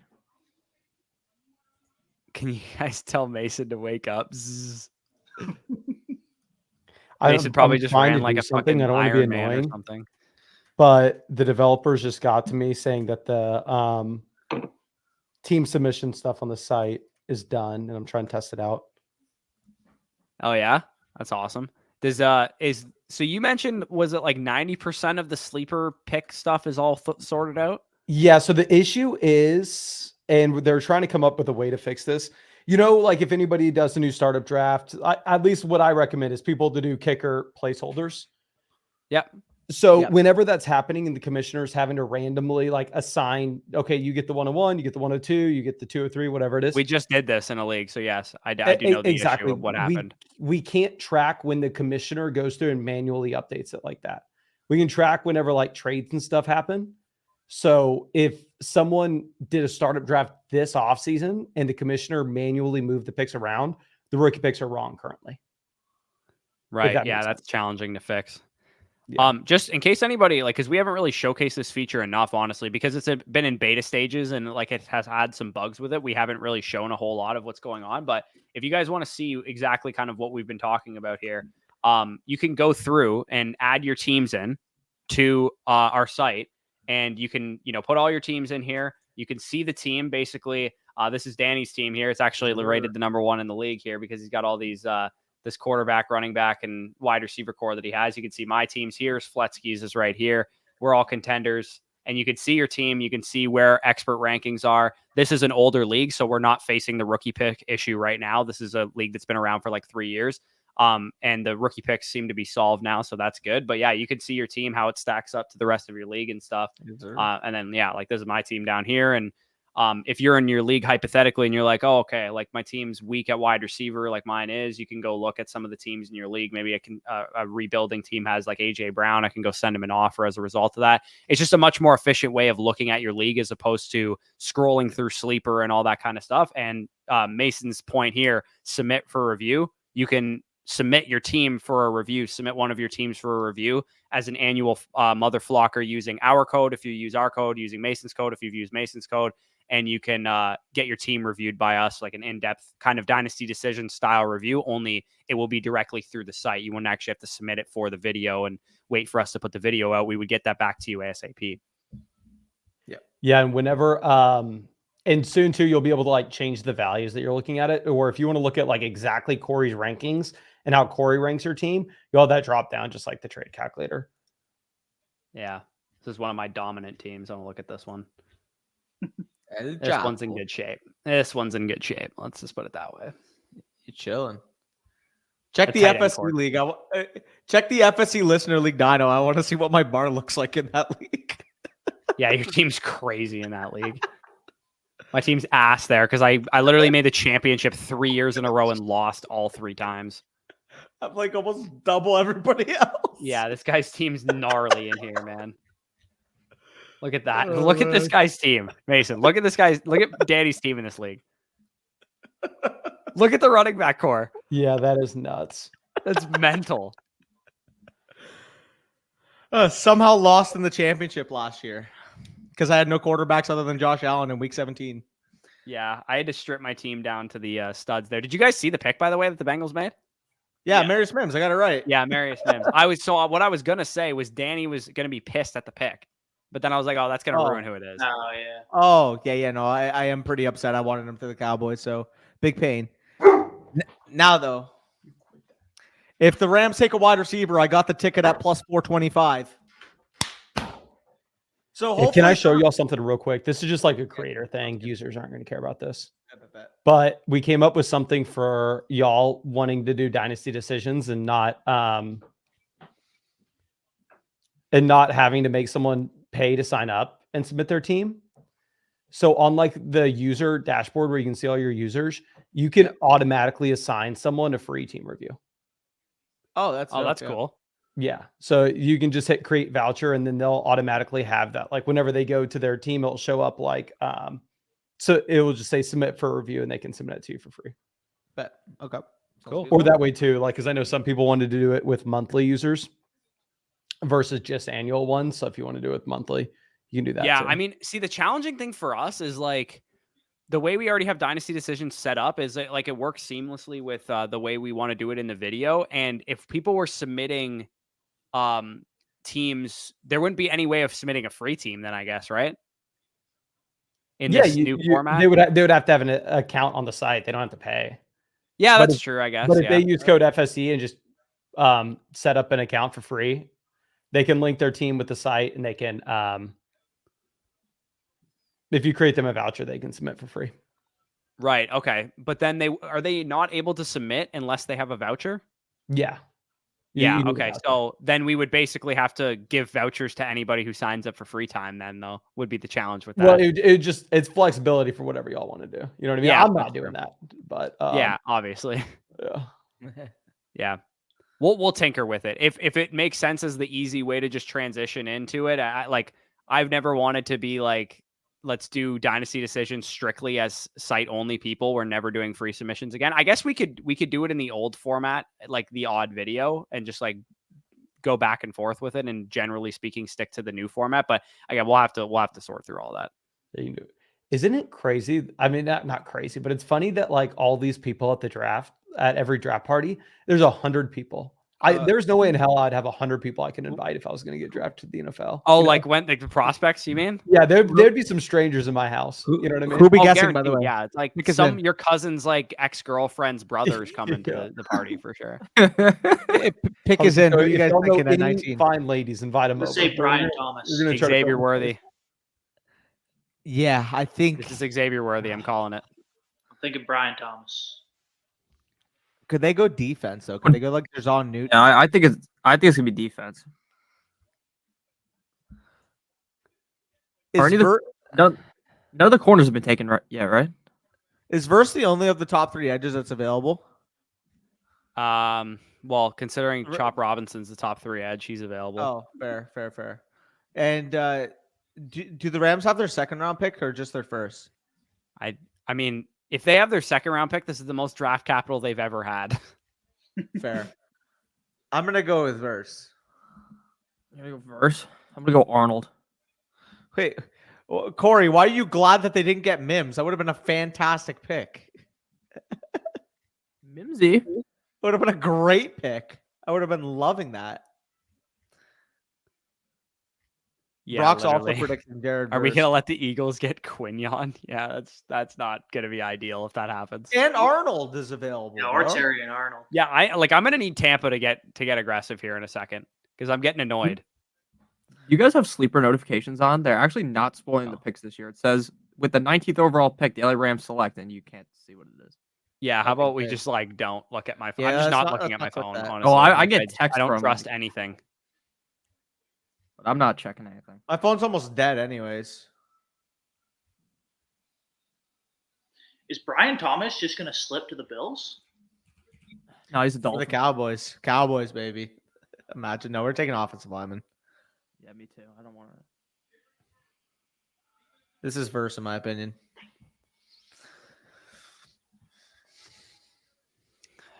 Danny's killing us, man. Danny's on tilt right now, bro. He's picking everything. He's on fire. Danny's on fuego at this moment with these There is picks. no man. way He's like Peter hit like 3 in a Schrager- row. Peter Schrager went so hard on the Rams taking offense. To be fair, I'm just picking things I want to see. Yeah, Fair. I'm not good at point. all trying to guess these, yeah. but I suck at it equally. It was kind of like a We're hedge. going 'cause Xavier I- Worthy. Why is his comp Will Anderson Jr., DJ? That's just not. No. Never again. Never again. What are you guys Oh, watching? the Troy ESPN feed? Fatanu, second O line selected, went up in flames. I haven't looked at any of my Okay, bets. So I actually have a bet on Pittsburgh to be their first pick to be a wide receiver. So I wouldn't mind them taking a wide out here and taking B Tom. Taking Worthy, dude. I'm telling you. Or Hopefully not Worthy, Worthy. I have Worthy to Miami. Dude, if the Dolphins take Worthy, I would be pissed, Loki. Why? That'd be so I want a sick. guard, Back dude. team. Give me a guard. Yeah, it doesn't matter what Tua's getting laid out. It's getting Ooh, smoked. this is an interesting trade here. I'm sure Danny's going to say Puka here, but like the 108 just gained a shit ton of value. So what are your Puka. guys' thoughts on this? Puka for 108 and 204. Oh, Puka easily. I don't think it's easy. take I think Puka. it's Puka, but like the 108 just got a lot more valuable. Give me Puka. Puka. I was waiting for Corey to say, yeah, never again. Yeah, it was pretty bad. What in the hell is JJ McCarthy going to do for Jefferson and Jordan Addison's ADP? I think it's going to drop Addison at least around. I don't think so. I mean, definitely not dynasty speaking. Redraft. wise, It maybe helps hurts them a Addison. little. What else? I think Addison goes up. Yeah, like I mean, Sam Darnold is fine, and he can start for a couple games, and then McCarthy's going to get in there as soon as he struggles. Like I don't know. To me, it's better than them like not getting a quarterback or getting Penix. Yeah. I mean, it's not Maye, but you know. Yeah, no, he's got insane tools. I agree with that, Brock. I would have loved him at 24. Sadly, that's not the case. I wouldn't like again. I'd be a little worried about him, but it's a pass heavy offense. Like I'm not really too worried about it. I'm guessing Fatanu goes here, to be honest. I think that the Steelers are going to break the corner curse here, and they're going to take one. They don't have a starting center right now, and Fatanu can play center. It could be Barton too, though. I think this. Yeah, Is actually, that's true. I'm picking Barton. Yeah, I Yeah, did Barton pour one as out well. for Bowers. He See- takes a little bit of a rough landing spot. I mean, I say pour one out for Bowers, like he's not going to end up on every single team I have because he's going to fall. The under the radar pick, and hear me out. If they decided to go Zach Frazier, I wouldn't be shocked either, because he's a good center. If He's it's Zach athletic. Frazier, you 100% cheated. I didn't cheat on my life. They haven't even made the pick. They just. I made see it you right looking now. at another screen and it's sketchy. I'm looking at the draft right now. I'm not going to Worthy. share my screen, but I'm looking at my draft. I'm My phone, for the record, is at 1% and face down, so I'm not looking. okay. I went on my Only phone. being and at I saw that. 1% is concerning. But I'm gonna guess Barton here. I think it's gonna be Barton. I'm going Fatanu, but I wouldn't be shocked at Frazier. Dude, if the Bucks sit pat and get one of these top two corners, I will flip shit. Where are they? 26? 26. I think Philly's a very good trade back candidate, as is Miami. Like, Nick, would you guys take would you take a 3rd round pick to move down to 26? Yeah. Yeah, like if I I think was you'd still get a good I'm O-line. getting on the horn ASAP and getting Terrion Arnold or Quinyon Mitchell, dude, I would be so ecstatic with that. If Baltimore, San Francisco, KC, Detroit want to offer us a 3rd round pick to move down to there, I'd also be down, assuming the offensive linemen are gone. Yeah, well, I think we would need to get ahead of Jacksonville and Philly. That's why I think Miami's a good spot to trade with. Because they're gonna the corners will go 23 and 24 or 22 and 23 if Jacksonville and Philly are picking there. By the way, pick is in, so number 20 was not, in fact, traded for Brandon Ayuk. Yeah. Well, I mean, Brandon Ayuk is Mike Tomlin, actually. So Brandon Ayuk is a New England Patriot. How did he not trade for his son? yeah, That literally. picture is crazy. They literally look the exact same. I don't even know how it's possible. The craziest lookalike story of all time is still Troy Aikman and Jay-Z, dude. Where did that come from? Troy Aikman looking like Jay-Z is the craziest shit ever. Wait, What that's the hell actually is true. I he in didn't even that? know that. Yeah. Have you ever just seen the two next to, like, just look up Troy Aikman and Jay-Z like side by side? I've never seen that before, but that's Also like off the crazy. top of my head, that's true. Speaking of similarities, did you hear Drake May talking? If you close your eyes, you hear Eli Manning talking. Yeah, I saw. Well, I mean, he's gonna win 2 Super Bowls for the Patriots, so sounds Probably. about right. More than 2. Flet's I grinning might have to ear be a ear. closet Patriot fan just because that Drake May. Is You're there not now. doing that. Come on. I wanted to tank for Drake May this year. Like that was I know my you goal did. as a Bucks You fan loved coming into the year. I was like, oh, we're not going to be bad enough to get Caleb, but let's tank for Drake. Someone just said that Flet looks like Kenny Powers. I don't really think so, but Kenny Powers. No, Flet looks like Tyler Bertuzzi, dude. Wait, Kenny Powers is a crazy comp. Wait, I actually don't even know who that is. you know who Kenny Powers is? No. Look him up. Bro. So the actor that plays him is Danny McBride, Flet. Yeah, Danny McBride. From You gotta the know only thing Danny I know McBride. Danny McBride from is This Is the End. This is funny as shit in that movie. Dude, I know him from Pineapple Express. Go figure. 'cause I'm always fucking that's high. Kenny Yeah, Pineapple Powers, right? Express, That's so- the role. Yeah. Oh yeah, Yeah, no. go figure. This is the end. He is the funniest character in it. Yeah, he is when easily the he's making funniest the character in breakfast, that movie. Actually, Jonah Hill's pretty fucking funny in that movie too, though. Have y'all seen Vice Principals? No, I haven't seen that. That's a new Danny McBride show. It's hilarious. Have y'all seen Righteous Gemstones? no. I've heard of it. That's another. If y'all like Danny McBride, those shows are some of the best shows. They're in shows TV or right now. movies? They're shows. They're on HBO. They're hilarious. Yeah, he's a funny character. Do the Cardinals double dip on wide receiver? I mean, No. if Xavier Worthy falls to them, who says no? Yo, hear me out. Zach Frazier could be a Cardinal. Danny just loves Zach. Corey says he wants Barton, Danny.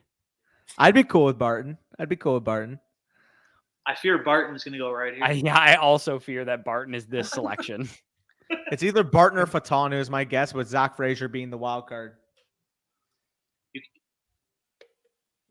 My official guess is Fatanu, though. I was I about to guess say Worthy. that's really not how it works. You can't have 3 guesses. No. I was just explaining my process. My official guess is Fatanu. You're already up by too many points. Yeah. I Jake can't says, have now three that we have right landing guesses. spot. What's everyone's wide receiver rankings? I can't. I still think it's going to end up being Neighbors over Odunze for me, but the gap has been closed. Yeah, I agree. I think they're same tier for sure. Yeah. Like if Neighbors is 104, 105, like Odunze is 105, 106. Like they're that Yeah. close.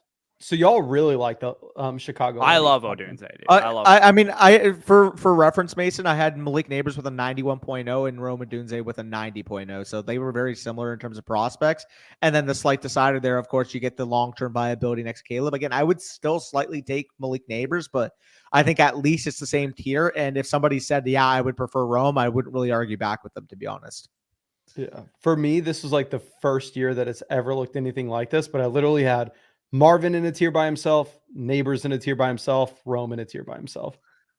Are they at least same tier for you now? Like, even if you prefer Neighbors, or would you still view it as a tier difference? I mean, obviously you have better quarterback play in Chicago, but you also have more targeting competition. That's fair. Some guy put on Twitter that the Falcons' last 4 drafts look like a startup draft. They just need to fill their flex spot now. Quarterback, running back, receiver, and a tight end. They're drafting like every new fantasy player does, just fill out every one position. Yeah. See what Hayward says. Good Lord, Danny, I could see as one of the crazy people that goes to the draft all dressed up. I would definitely do that. That'd be a fucking live time. I know, I could see no shot. Danny isn't cheating. Danny has On Twitter on his on phone. my life, I'm not cheating. On my Guy's life. unrunning these picks. That second screen is something serious right now. Yeah. I'm watching. I would literally share my screen, but I don't want to get flagged for copyright. I have DAZN playing. I'll tell you maybe the don't exact do that. tabs I have. My Drive, NFL Draft Bets, DAZN, DraftKings, our YouTube channel link, and Fantasy Pros for the rankings. Very glad you didn't say Daz in there. No, oh my god, all my He life. kept saying Dazen earlier. Yeah. Oh, so Daz Mason, is- if you want to know how much I like Odunze, this is how much. How far does this go back? This goes back to 2016 because the all the metrics I use, like some of them are like not available for like older prospects. So what I might end up doing is making an abbreviated, smaller version for like prospects from like 2015 to like 2007 or something like that. But generally speaking, like I like using newer school metrics because I think we've gotten way sharper as dynasty players. So I kind of like that it's a new school model with less data as opposed to like, you know, the NFL has gotten better at not drafting shit prospects in the first round as well. So Odunze, I have his official draft capital in there. I have Neighbors' official draft capital in there and Harrison's official draft capital in there. So to me, Odunze stacks up right in there with those wide receiver 1 upside prospects. Drake Where London, are some of the 2016, 2017 guys in here? 2016, 2017 guys. The best 2017 guy was Corey Davis. He ranked with 83.24%. The best 2016 guy, Corey Coleman, I think. Yeah, it has to be Coleman. Yeah, Corey Coleman, and then Michael Thomas and John Ross and Josh Doxson are like in the high 70s as well. Oh, okay. I'm guessing Worthy for the Dolphins pick because I have money on it. I'm gonna go. See, you know what, Danny, you better not find this point in time to screw up your good picks because I want to see Worthy of the Dolphins. Like, I need a hole in the head right now. Like, I would. I pray I get this right. To be honest, I fear for the rest of the NFL if Xavier Worthy is a Miami Dolphin. Dude, who's gonna die? Tua is going to die, but that was going to happen if you had. That was probably going to happen anyway. Die last year, dude. Come on. Anthony Munoz is your left tackle and right tackle. So dude, they got me protecting Tua at this point. We need someone. Hey, what if it's Spencer Rattler? That would Super be Bowl, hilarious. baby. I'm joking. Hey, I shouldn't make jokes. I hope the Cowboys take Spencer Rattler, dude. I was at the game where Rattler got benched for Caleb. Oh my god. Oh really? Yeah. Was that the game? Snuck into that game. Was that the game that Worthy destroyed them? We lost. I remember Caleb. Yeah, came in the game that Worthy destroyed them. I think, right? I don't remember. I'm pretty sure it was. If it I was just remember my buddy 2021, talking about how Texas, good Caleb was, and then he comes Oklahoma, in that and had to have been Worthy's breakout game. I'll go Barton here again, I guess. Yeah, I'm going Worthy. I hope it's not Barton. Yeah, I think it's going to be. I've been wrong every single time, so I don't even think it matters at this point. I'll take Barton here, though.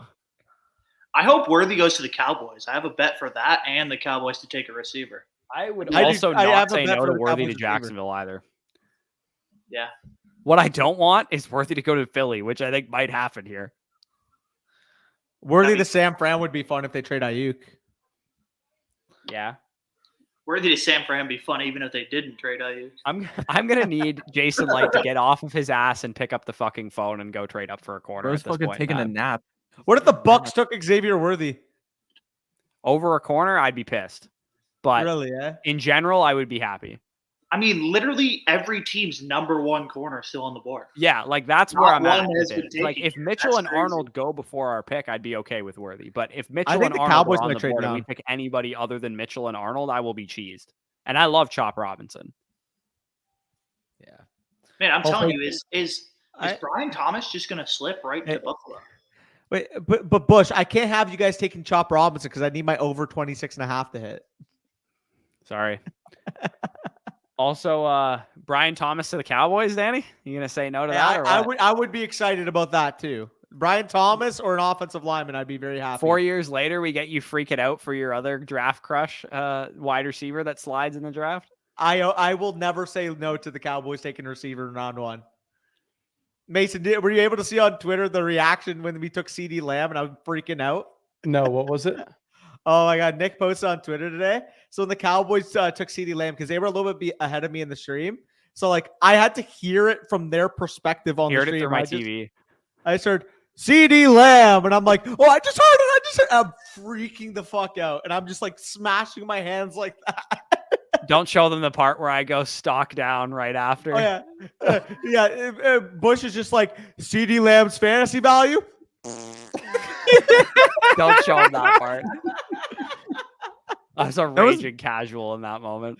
Yeah, and I told Bush, I'm like, I'm tweeting that out if the Cowboys take a wide receiver in round one. Daniel Jeremiah's best available. Terry and Arnold, Quinyon Mitchell, Brian Thomas Jr., Chop Robinson. Please God, one of these guys make it to the Buccaneers. I still can't believe in that video Bush said the term ham bone. That was the funniest thing. He's like, they're going did say ham bone. Yeah, I did. He's going Ham ham bone is bone. such like a 2018, 2019 term. Too. So it was outdated even in 2020. Is what you're It saying? was. That was 2020. It was outdated. Yeah, I know. Bush is always slightly late to the trends, you know? I'm kidding. Yeah. I mean, Danny was saying Marved in 2022. So, I mean, Bro, I still say Marved. It's a goated term. I'm so late to the trends. I never heard either one of those. Marved is definitely a Canadian thing, I think. I've never heard that. To be honest. Yeah, I know. I- It 100% I've is never Toronto. heard You know what it means? a- Let's get an American test here. Do you know what Marved means? I'm Oh, I assuming like scrub loser. No. If you It's say like- I'm Marv. It's like describing It's a verb. something. Yeah. You hungry? Yes, that's correct. Yeah. I'm starving. I'm Marved. Yeah, I Not think really I've sure heard you how it guys got though, that maybe. name, but How the hell did you guess that? Come Yeah, on, that bro. was actually a really good guess. It was quality. Oh, R.I.P. Bush. Xavier Worthy.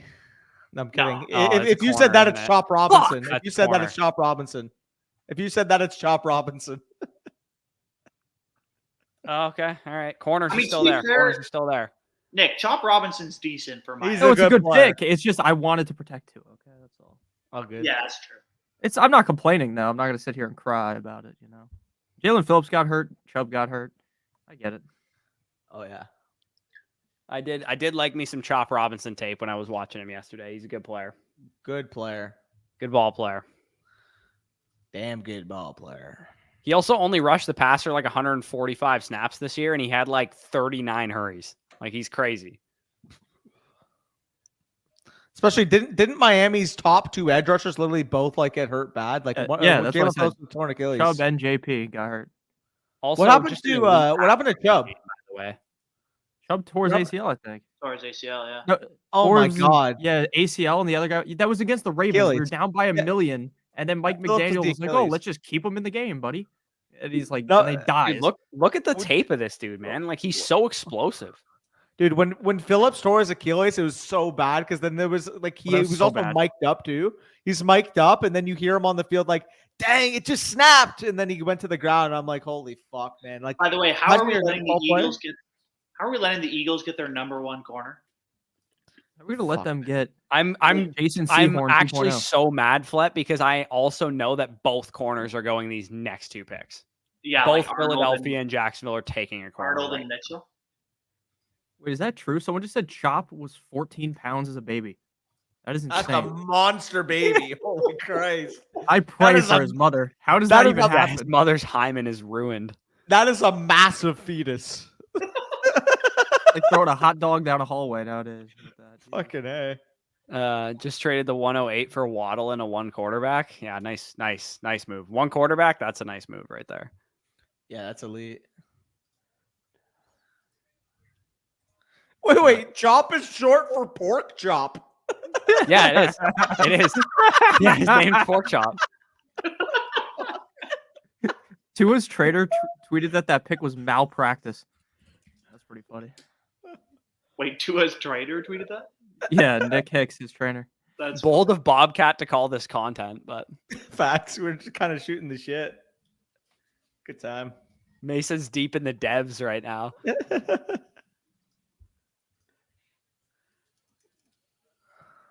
It's like in those hacker, it's like the movies when someone's Captain hacking, Spock like, out here basically. shouting some Elway is the GOAT stuff here. What the heck? Won't lie, Elway did carry some bad football teams. So Chop is a Hall of Famer. That is very optimistic. But I love tweeted it. that out, so it's true. Oh. I Oh, agree. did you have to tweet that out? Yeah, I said Chop is a Hall of Famer now, baby. Did he just copy your tweet and put it in the chat? I doubt he followed. He's not one of my on my channel, so it must be. Oh, damn! He just agrees with you. Apparently, Troy Fatanu, he grew up a Steelers fan and idolized Troy Polamalu. makes interesting. sense. Yeah, makes sense. Steelers pick right there. Trench player. Oh yeah, did you guys see the Lunch thing pail about, type of guy. Did you guys see the thing about Cousins? Apparently, Well, Cousins yeah, had his no agent. idea Penix was getting taken. I mean, So I wouldn't rough, either. man. So Imagine being such a poverty franchise that like you won the offseason and now you're still bad. Because you can't resist the temptation of drafting your backup quarterback at 8th overall. Anytime you can draft a developmental quarterback who's reached his ceiling at 24 years old and doesn't have elite tools, you got to do it. you won.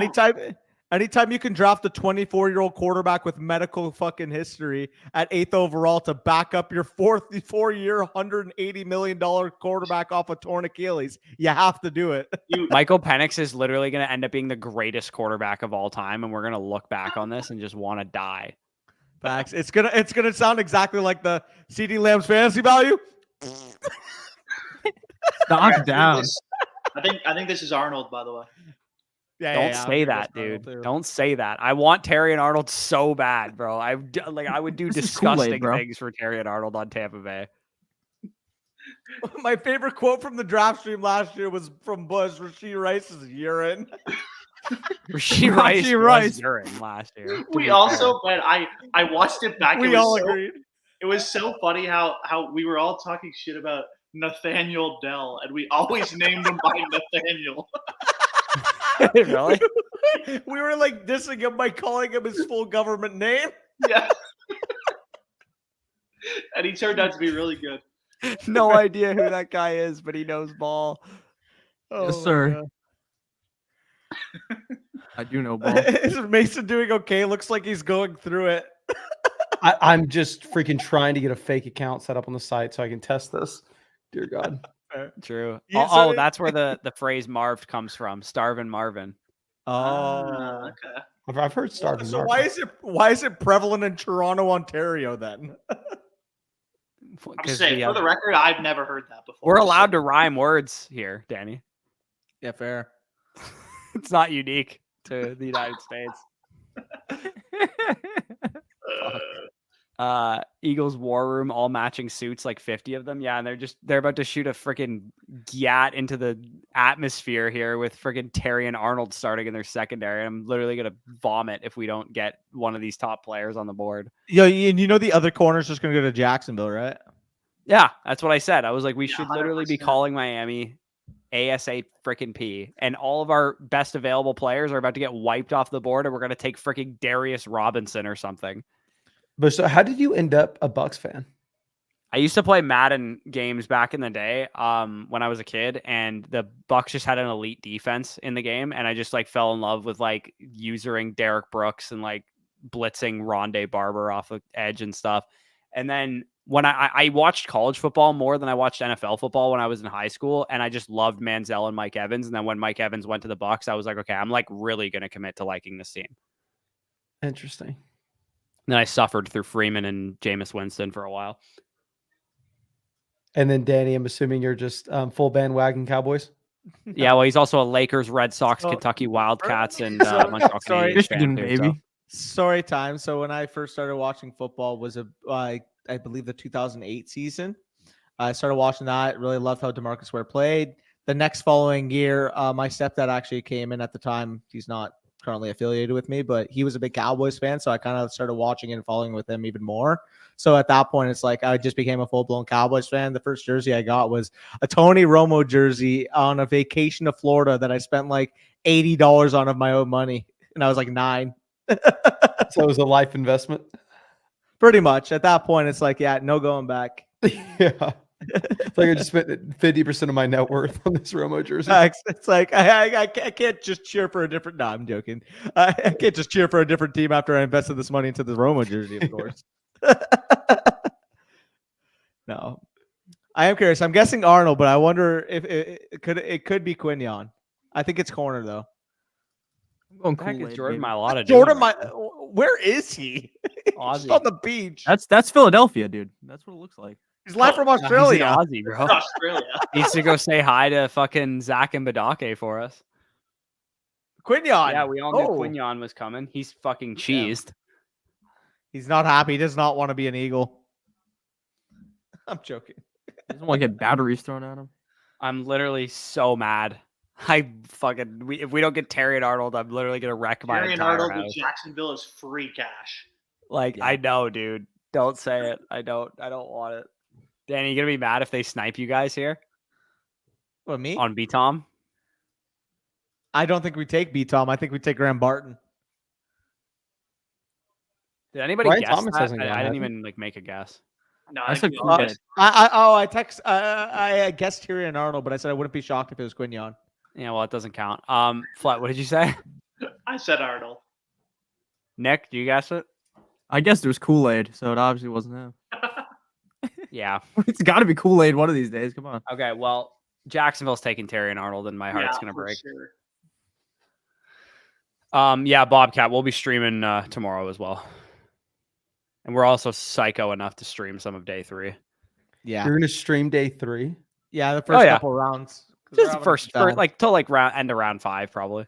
The Cowboys don't even. The Cowboys don't even have checked out. a. After day 2's done. I'm done. You gotta see all those gross running back landing spots. The Cowboys don't even have a Like fourth round pick. RB1's coming off the board on round 4, dude. What? The Cowboys don't even have a fourth round pick. What? Why does the Cowboy or the Eagles draft room look like 1939 Berlin? They're Dude, all I wearing think- the same fit. I think New England last year took the kicker in the 4th round and he missed like 13 kicks this season. Was it Quinn Nordine? No, what was his Wasn't name? it I your don't boy? remember. He's so bad. I don't remember. Huh? Jake Moody was Niners. Oh, right, yeah. No, it Yeah. was what is his name? I can't think of his name, but yeah, I think we took him in the 4th round, Yikes. and he was brutal. Can't believe they got Himyon Mitchell at freaking 22. What Highland. would you believe more coming it into was- today? If I told you Michael Penix Matt went Highland. 8 to Atlanta or Dallas takes Jonathan Brooks pick 24? It was Chad Ryland. Oh my Jonathan god, dude! Brooks is Jonathan 100% Brooks goes the more likely. 24. Danny will literally wreck his entire house. I had already said the only options I would be genuinely pissed at would be a quarterback or a running back. here. Killing Wait, what about a myself. linebacker, Jonathan Dan? Brooks for you for A sure. linebacker, I would also wreck my entire house. Good call, Flat. What's worse? What's worse, Jonathan Brooks or Edgerrin Cooper? What's Probably worse? probably the running back off the ACL, I would say. Yo, hold on. For the memes, I'm getting my pick out there right now. I'm taking Junior Colson to the Cowboys. Oh God. You gotta continue the Wolverine trend. Yeah, because it worked out so well last year. Am I right? Mossy Moonraker. shit. Luke Schoonmaker, baby. We went You nuts guys with literally Schoonmaker last suck year. at drafting last year. That was a horrible draft, man. That was the worst draft I'd ever seen. Every other year, good drafting team. Last year, completely forgot how to. Yeah, like how are we? We're literally seeing twitchy, tough corner who comps to freaking Jair Alexander, and he went at 22 in this draft. Like, what are we doing? Who did Oh everyone my- predict for this pick? Yo, you guys remember This that is Terry term? Arnold for me. Yeah, this is Arnold. Remember, for me, too. remember certified meat eater? Anytime Go a team AD Mitchell. selected a lineman. Don't ever say certified meat eater again. I thought we retired this last year, along with man. I wouldn't bat an eye. I wouldn't. Oh my god, I actually can't believe how fucking lit up I was last year. Nothing beats Daniels. I definitely consider it. As he That was a knocks good back a Mickey I Ultra. would definitely consider it. I definitely consider it. It's so good. He always says that. Oh, I considered him. I definitely considered it. This could still be Brian Thomas. Nick, do you remember that night that we all Pretty like Buffalo. drafted our own like dream NFL teams? And after like every pick, Dan was like, "Well, I considered him there." Oh yeah, I do remember that. You know what's so funny to think about? The Falcons didn't hire Belichick because they're like, no, he'll mess up our draft. Yeah. No, honestly, Or Bell. They were like, yeah, we're gonna take Michael Penix, and Belichick was like, fuck no, dude, I'm out. honestly, my real guess as to why they didn't hire him is probably because fucking Kraft like just talks so much shit about him, like to Yeah. Arthur Blank. 100%. Yeah. Mason, we getting another 24-hour stream? Yeah. Also, how are you talking shit about us streaming day 3 of the draft when you were doing fucking underdog facts. drafts at like 7 a.m. off of no sleep? Yeah, kind of the not broken there's 0% neck chance I do a effect. 24-hour stream. Like what I'll probably do, and I'm gonna be very honest, I'll say it on my own channel too. I'm gonna set some like unreasonable goal, like something that will never happen. Like we hit 200,000 subs, sure. No, if we hit 300,000 subs, sure, I'll do a 24-hour stream. you This know? guy had to Yeah. hesitate on Same 200,000. goal I applies wish for us, by the way. If we hit 300,000 subs, we'll do it. Yeah, fuck. Yeah. It might take it 10 years, but fuck.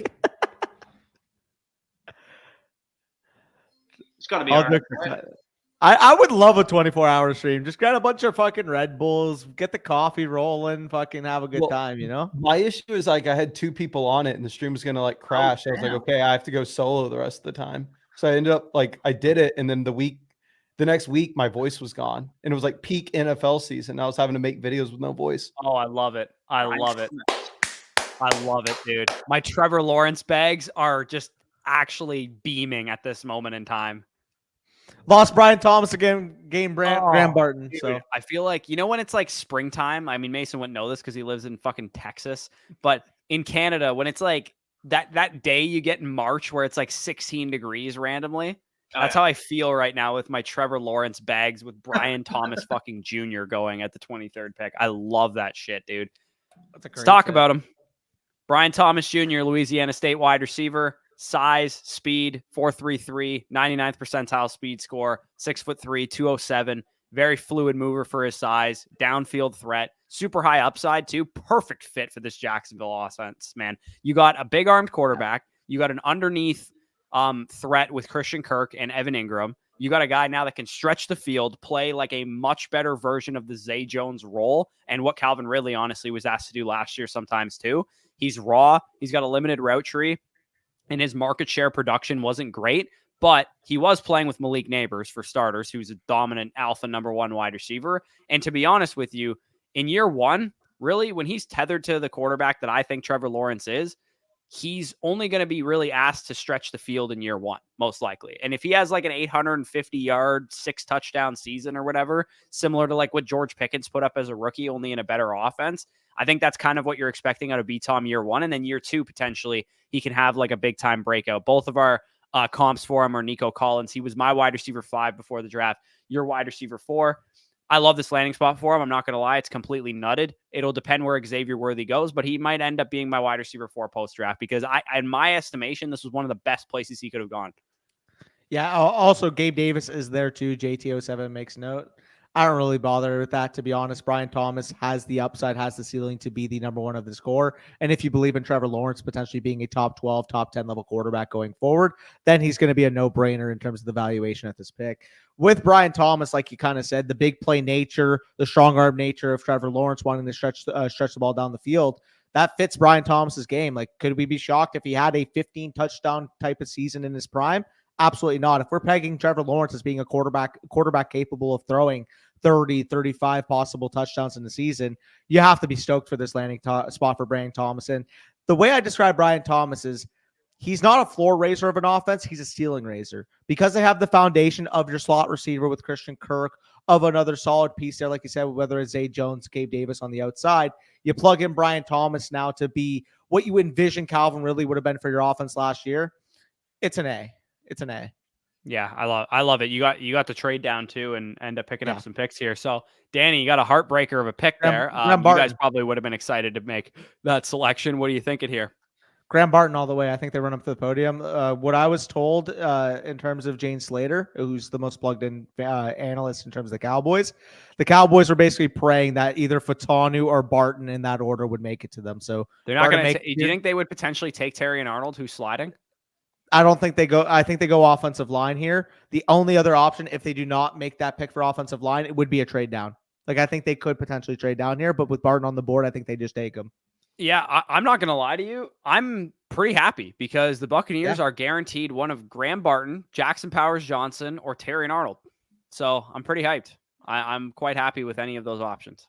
Zach Frazier would also be a big fit for the Cowboys too if they went that direction. I wouldn't be shocked, but I think it'd be Barton. Yeah. Mason, how can we possibly know where to slot anyone for the next few days? We need 2 meetups this year. Bring FSE. I mean, meet us halfway. We'll go to New York or something. Yeah, man. I think y'all need to come to the next meetup in Austin. Y'all should have came to Austin a long time ago.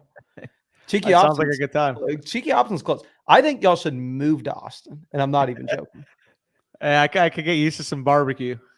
Yeah, I mean, the barbecue ruined Danny's stomach within 5 seconds that we were there. Dude, did y'all go to Austin? You know how much food that I have ruins my stomach within 5 seconds? I just have a bad stomach. Yeah, well, I mean, homie just needs a colonoscopy at this point. But I'll say it here again for everybody in the live chat to hear. I've already told them they need to come to Austin. We need to get a studio going. And you know what Corey told me? He said I like Canada too much. Are you freaking kidding me? Are you kidding me? Canada has flaws, but it is significantly better than the United States. Sorry to say. I'm sure everybody in here is American right now. Every time I go to your country, it just makes me sad. I'm sorry. Like, it's Dynasty football flock. If you're an American, we'll accept you. Don't worry. Yeah. Booty's Canadian. Sorry about that. I mean, to be fair, a lot of my exposure to the United States are in some not so nice cities, like Buffalo, Detroit. No offense to anybody from there, but the cities are a little bit run down. I would rather live in Arlington Canada than Detroit. Dallas, what are we talking Texas, about not here? great. Bush went to Compton, Brooklyn, New York, not ideal either. Fucking the US. I hate America. Proceeds to go to the worst American city to match. Corey's like, I stayed at the Motel 6 in Detroit. I didn't really like America too much. Last again. Oh, okay. Detroit. I mean, Detroit and Buffalo, not great cities, but Canada. Yeah, fuck Canada. Yeah, here comes the flame. Oh, we just the pick lost is in. 8 subscribers. Oh, the pick is in, dude. They were trying to fucking bleed that clock for a little bit. The pick is not in. The Cowboys traded it to the Lions. Oh, nice. I like Traded that. it to the Lions. Oh, that's Terry and Arnold. Terry and Arnold. Bye bye. I love that. No Arnold to the Bucks. What did we get? I need to see the compensation. What did we get? I love why that. else would they be hopping Green Bay though? Maybe it's not. But I guess maybe they're hopping Tampa us. Bay. Yeah. Yeah. I don't know, but because they traded for Carlton from us though, so maybe they viewed that as their corner position It's being Tyrion stalled. Maybe Arnold. they're coming up for an interior O lineman. The Cowboys wouldn't trade off an interior offensive lineman. I think it's corner. They might have if the offer was good enough. I think, dude, you're coping. It's Tyrion Arnold 100%. Wait, I didn't. No one said Compton here. Where are we saying? No, I Compton? did. I said Bush Brooklyn. went to Compton, and now he hates the United States. I went to Compton. Yeah, I don't know if I'd be here Bush today. went on if a I quick went there. vacation to Compton. Bush went to O Block. Hey, real talk. What are the odds that Dan Campbell falls in love with Cooper DeJean's tenacity? Yeah, dude, I could see that. Danny, the Lions got a first and a seventh for a first and a third. The Cowboys got. I love that. Free 3rd-round pick? Are you kidding me? Yeah, just so you guys can draft what Michigan player is going to go in the 3rd round that's going to suck at the next level. Blake Corum. Mike Samerstill. Samerstill's He won't be. He won't be on the board there. You are sleeping on him if you think he's gonna suck. Oh, He's a Roman good Wilson. player. That's who it's going to be. He's pretty mid. I'm not gonna lie. He's not just mid. He's like literally bad. Yeah, I mean, see, this is so funny. You guys talk so much shit about our country, but like I walk down the street in your country and there's like 68 boarded up houses. Dude, that's because of where you went. You went to Like, Detroit. Oh, that's right. Oh my gosh! Come I to was in Austin. Buffalo last week, first of all. Come to For a New Luke Jersey. Combs concert, I was Like- in Buffalo last week. Kind of a dust city. I'm not gonna lie. I'm Arlington, pretty sure Texas, Austin, the dust. Well, I city was gonna say, itself, has a especially- higher GDP than all of Canada. I would Especially not be- where the Bills play. It's such a bad part Yeah. of town. Arlington, Texas was dust. Oh, Arlington's trash, dude. It's all chains. No, come to Austin. Arlington was dust. It's been nice. Brooklyn was the one I enjoyed the most. Actually, Brooklyn, New York was the one I enjoyed the most for sure. I'm gonna guess Darius Robinson there. By the way, I really hope so. I'm 'cause I guessing don't Terry want to take Arnold. him. I believe this is Cooper DeJean. Jaron guess. Arnold. Cooper DeJean. I'm Cooper coping with the Danny. Can you pick someone else because you've been kind of hot? I'm riding lately? with Cooper DeJean. I'm riding with it. I want Arian Arnold like so bad. Please don't be North Korea, Canada. Come on now. What are these takes? That's true. Dude, on, man. Spicy Out's from San Antonio and he's calling you out for coping. He lives near you. Yeah, I grew up in San Antonio, but Mason, give them a tour of Shirts. What the heck is Shirts? Shirts, Texas? that's the home of Cheeky Hobson and former home of Mason Dodd. Let's go. Shirts? Sharts? Yeah, he is a bit sharp.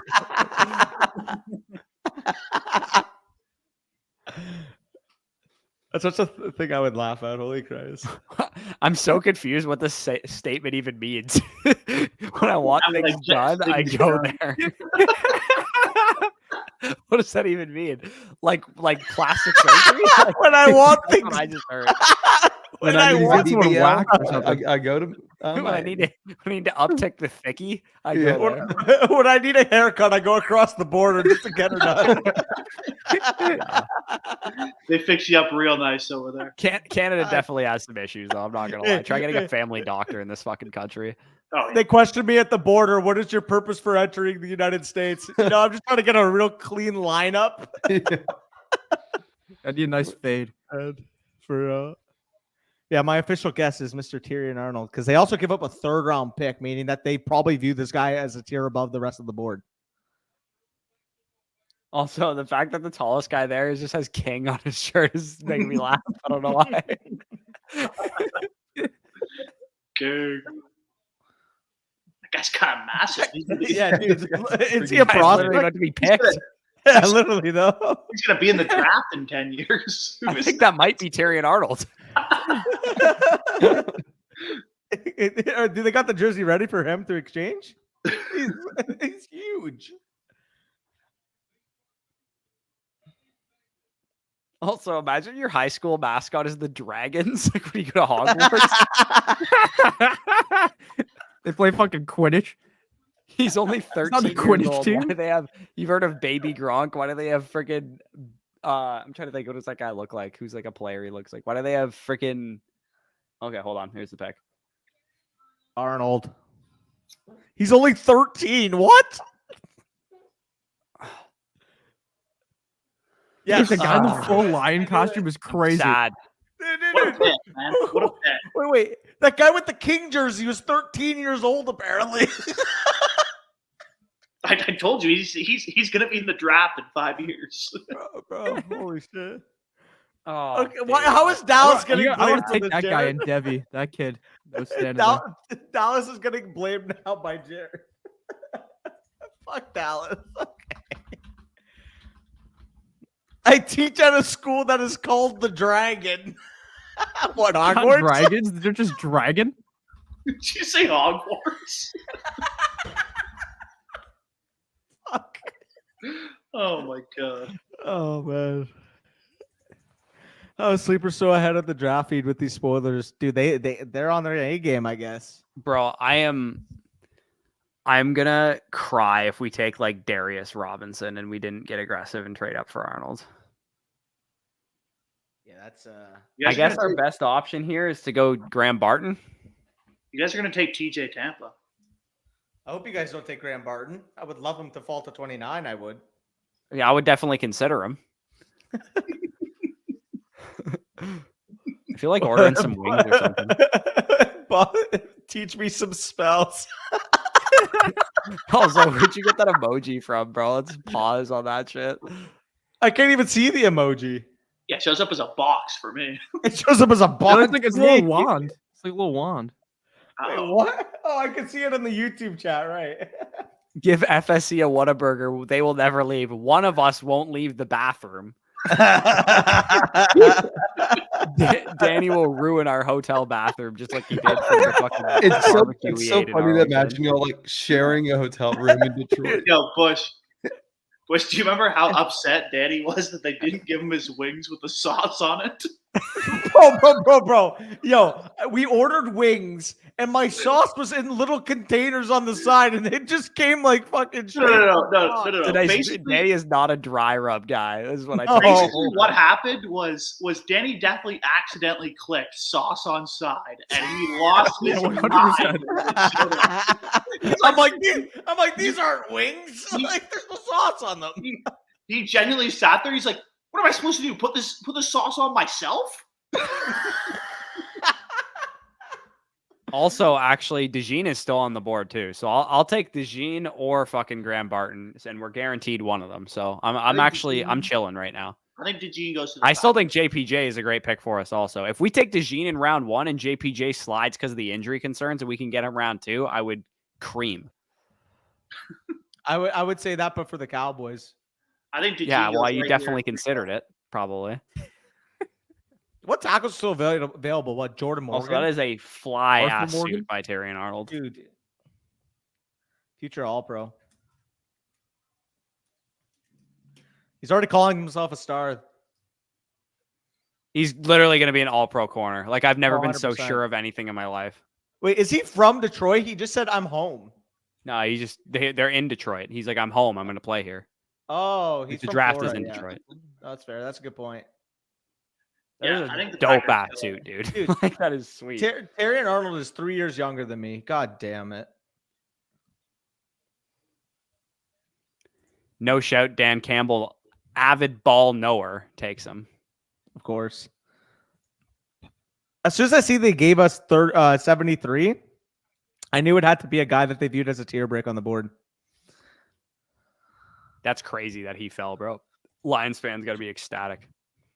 24th is nuts. I wouldn't have. I'm going to sound like Danny here. I wouldn't bat an eye if he had went 8th overall to the Falcons. And honestly, their team would be in a better state if he did. Probably. Fuck.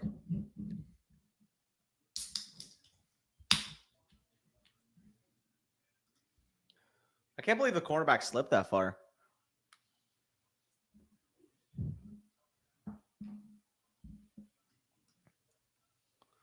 My phone is at 2%.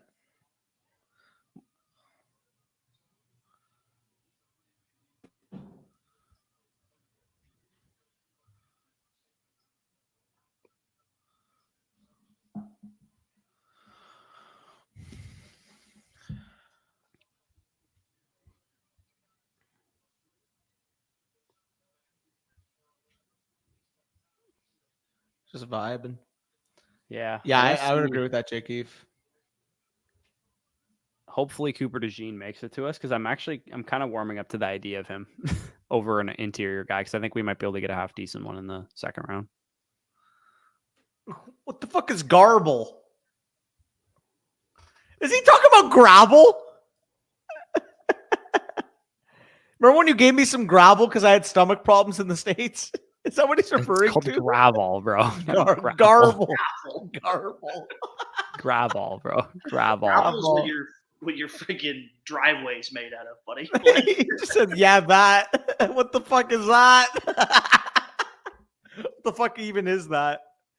Hey, seriously, next time Underdog's going to send y'all here to do some drafts, I'm not joking. Come to Austin.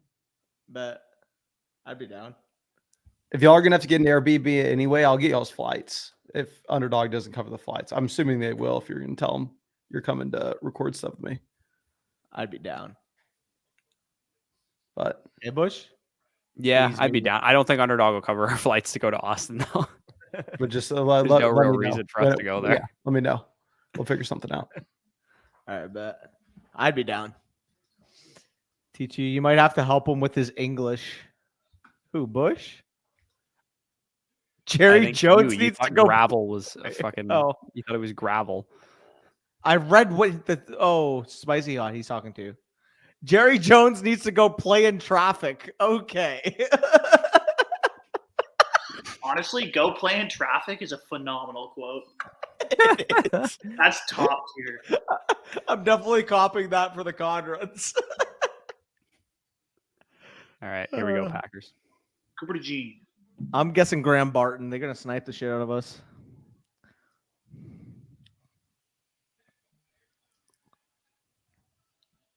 Why do I feel like I had this in my mock?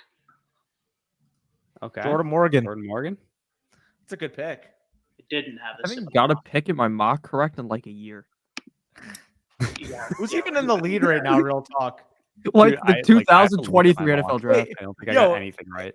Am I in the lead by default because I had 6 quarterbacks in round 1?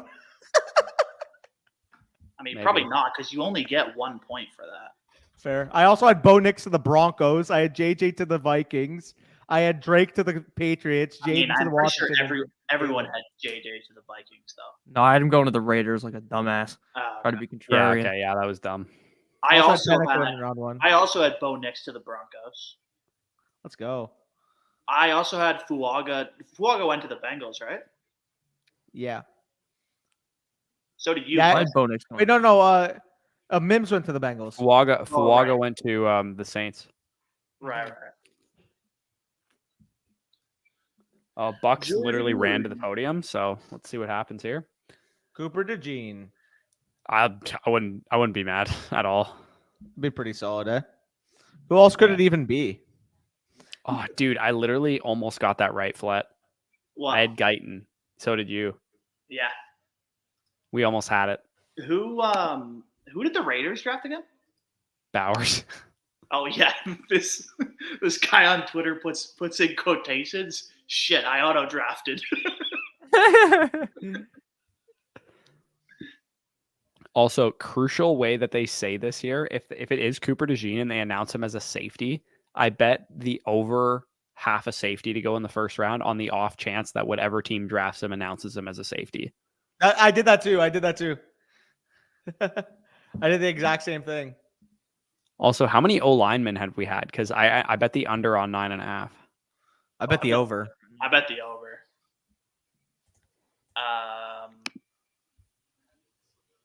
Fuaga, Fatano, Like 7 maybe have went? Mims, Morgan, Maybe 8? Fashanu, Alt, Latham. 7? Does that 7 sound or right? 8, yeah. I think 7. Yeah. Okay, And then, that's not looking good. Yeah. Because Barton is going to go. I still think Dallas probably gets one. Dude, I need Yeah. Dallas to pick Worthy. Apparently, KC is locked in on offensive line. Kingsley Soatamia. Soamataia. Just Have y'all absolute- seen that dog account that's like, I mean, the Twitter account that's like a dog with the Giants hat? Yeah. Pretty Ricky, baby. Yeah. Pretty Ricky. Yeah, Dan had me breaking down today with that guy.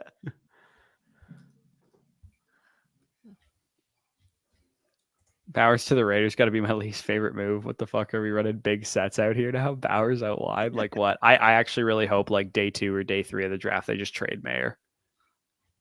Dude, what if the Cardinals actually took another receiver? I wouldn't bat an eye. Wouldn't shock me. They could use another guy. Wait, what? Say that again? If the Cardinals drafted another receiver. Oh, yeah. I also think there's a chance New England comes up for a receiver.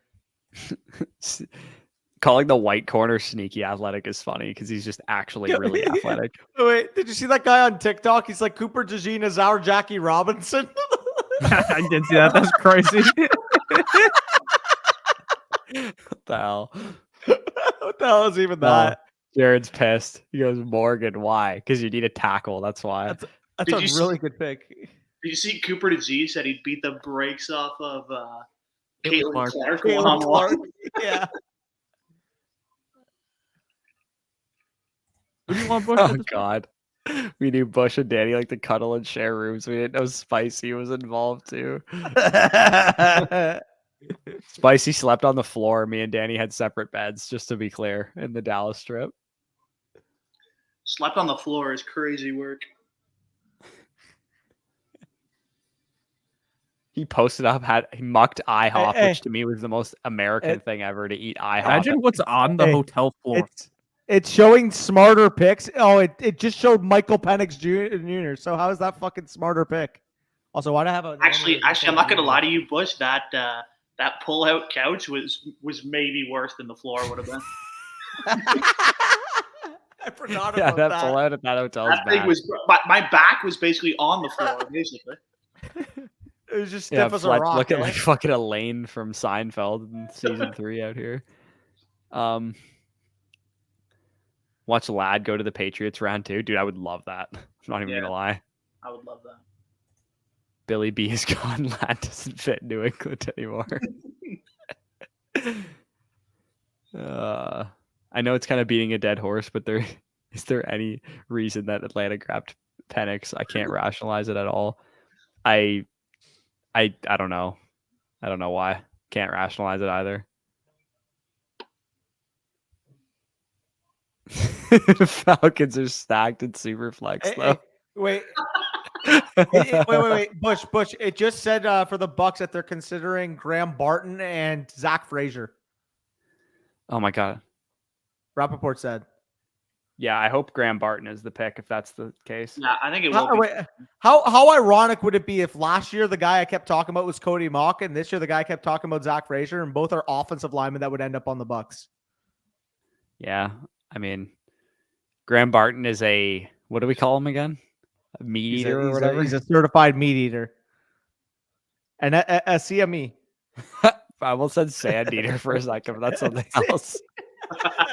That's another term we have, actually. Yeah, that's when someone's a bit of a dum-dum. Like a window licker? Yeah, pretty much. Yeah. You know what's funny? One of my favorite comedians, Joe List, has a bit in his act about like the politically correct way that he says dum dum is touches paintings. Like you at a museum, touch paintings. It's like he touches paintings.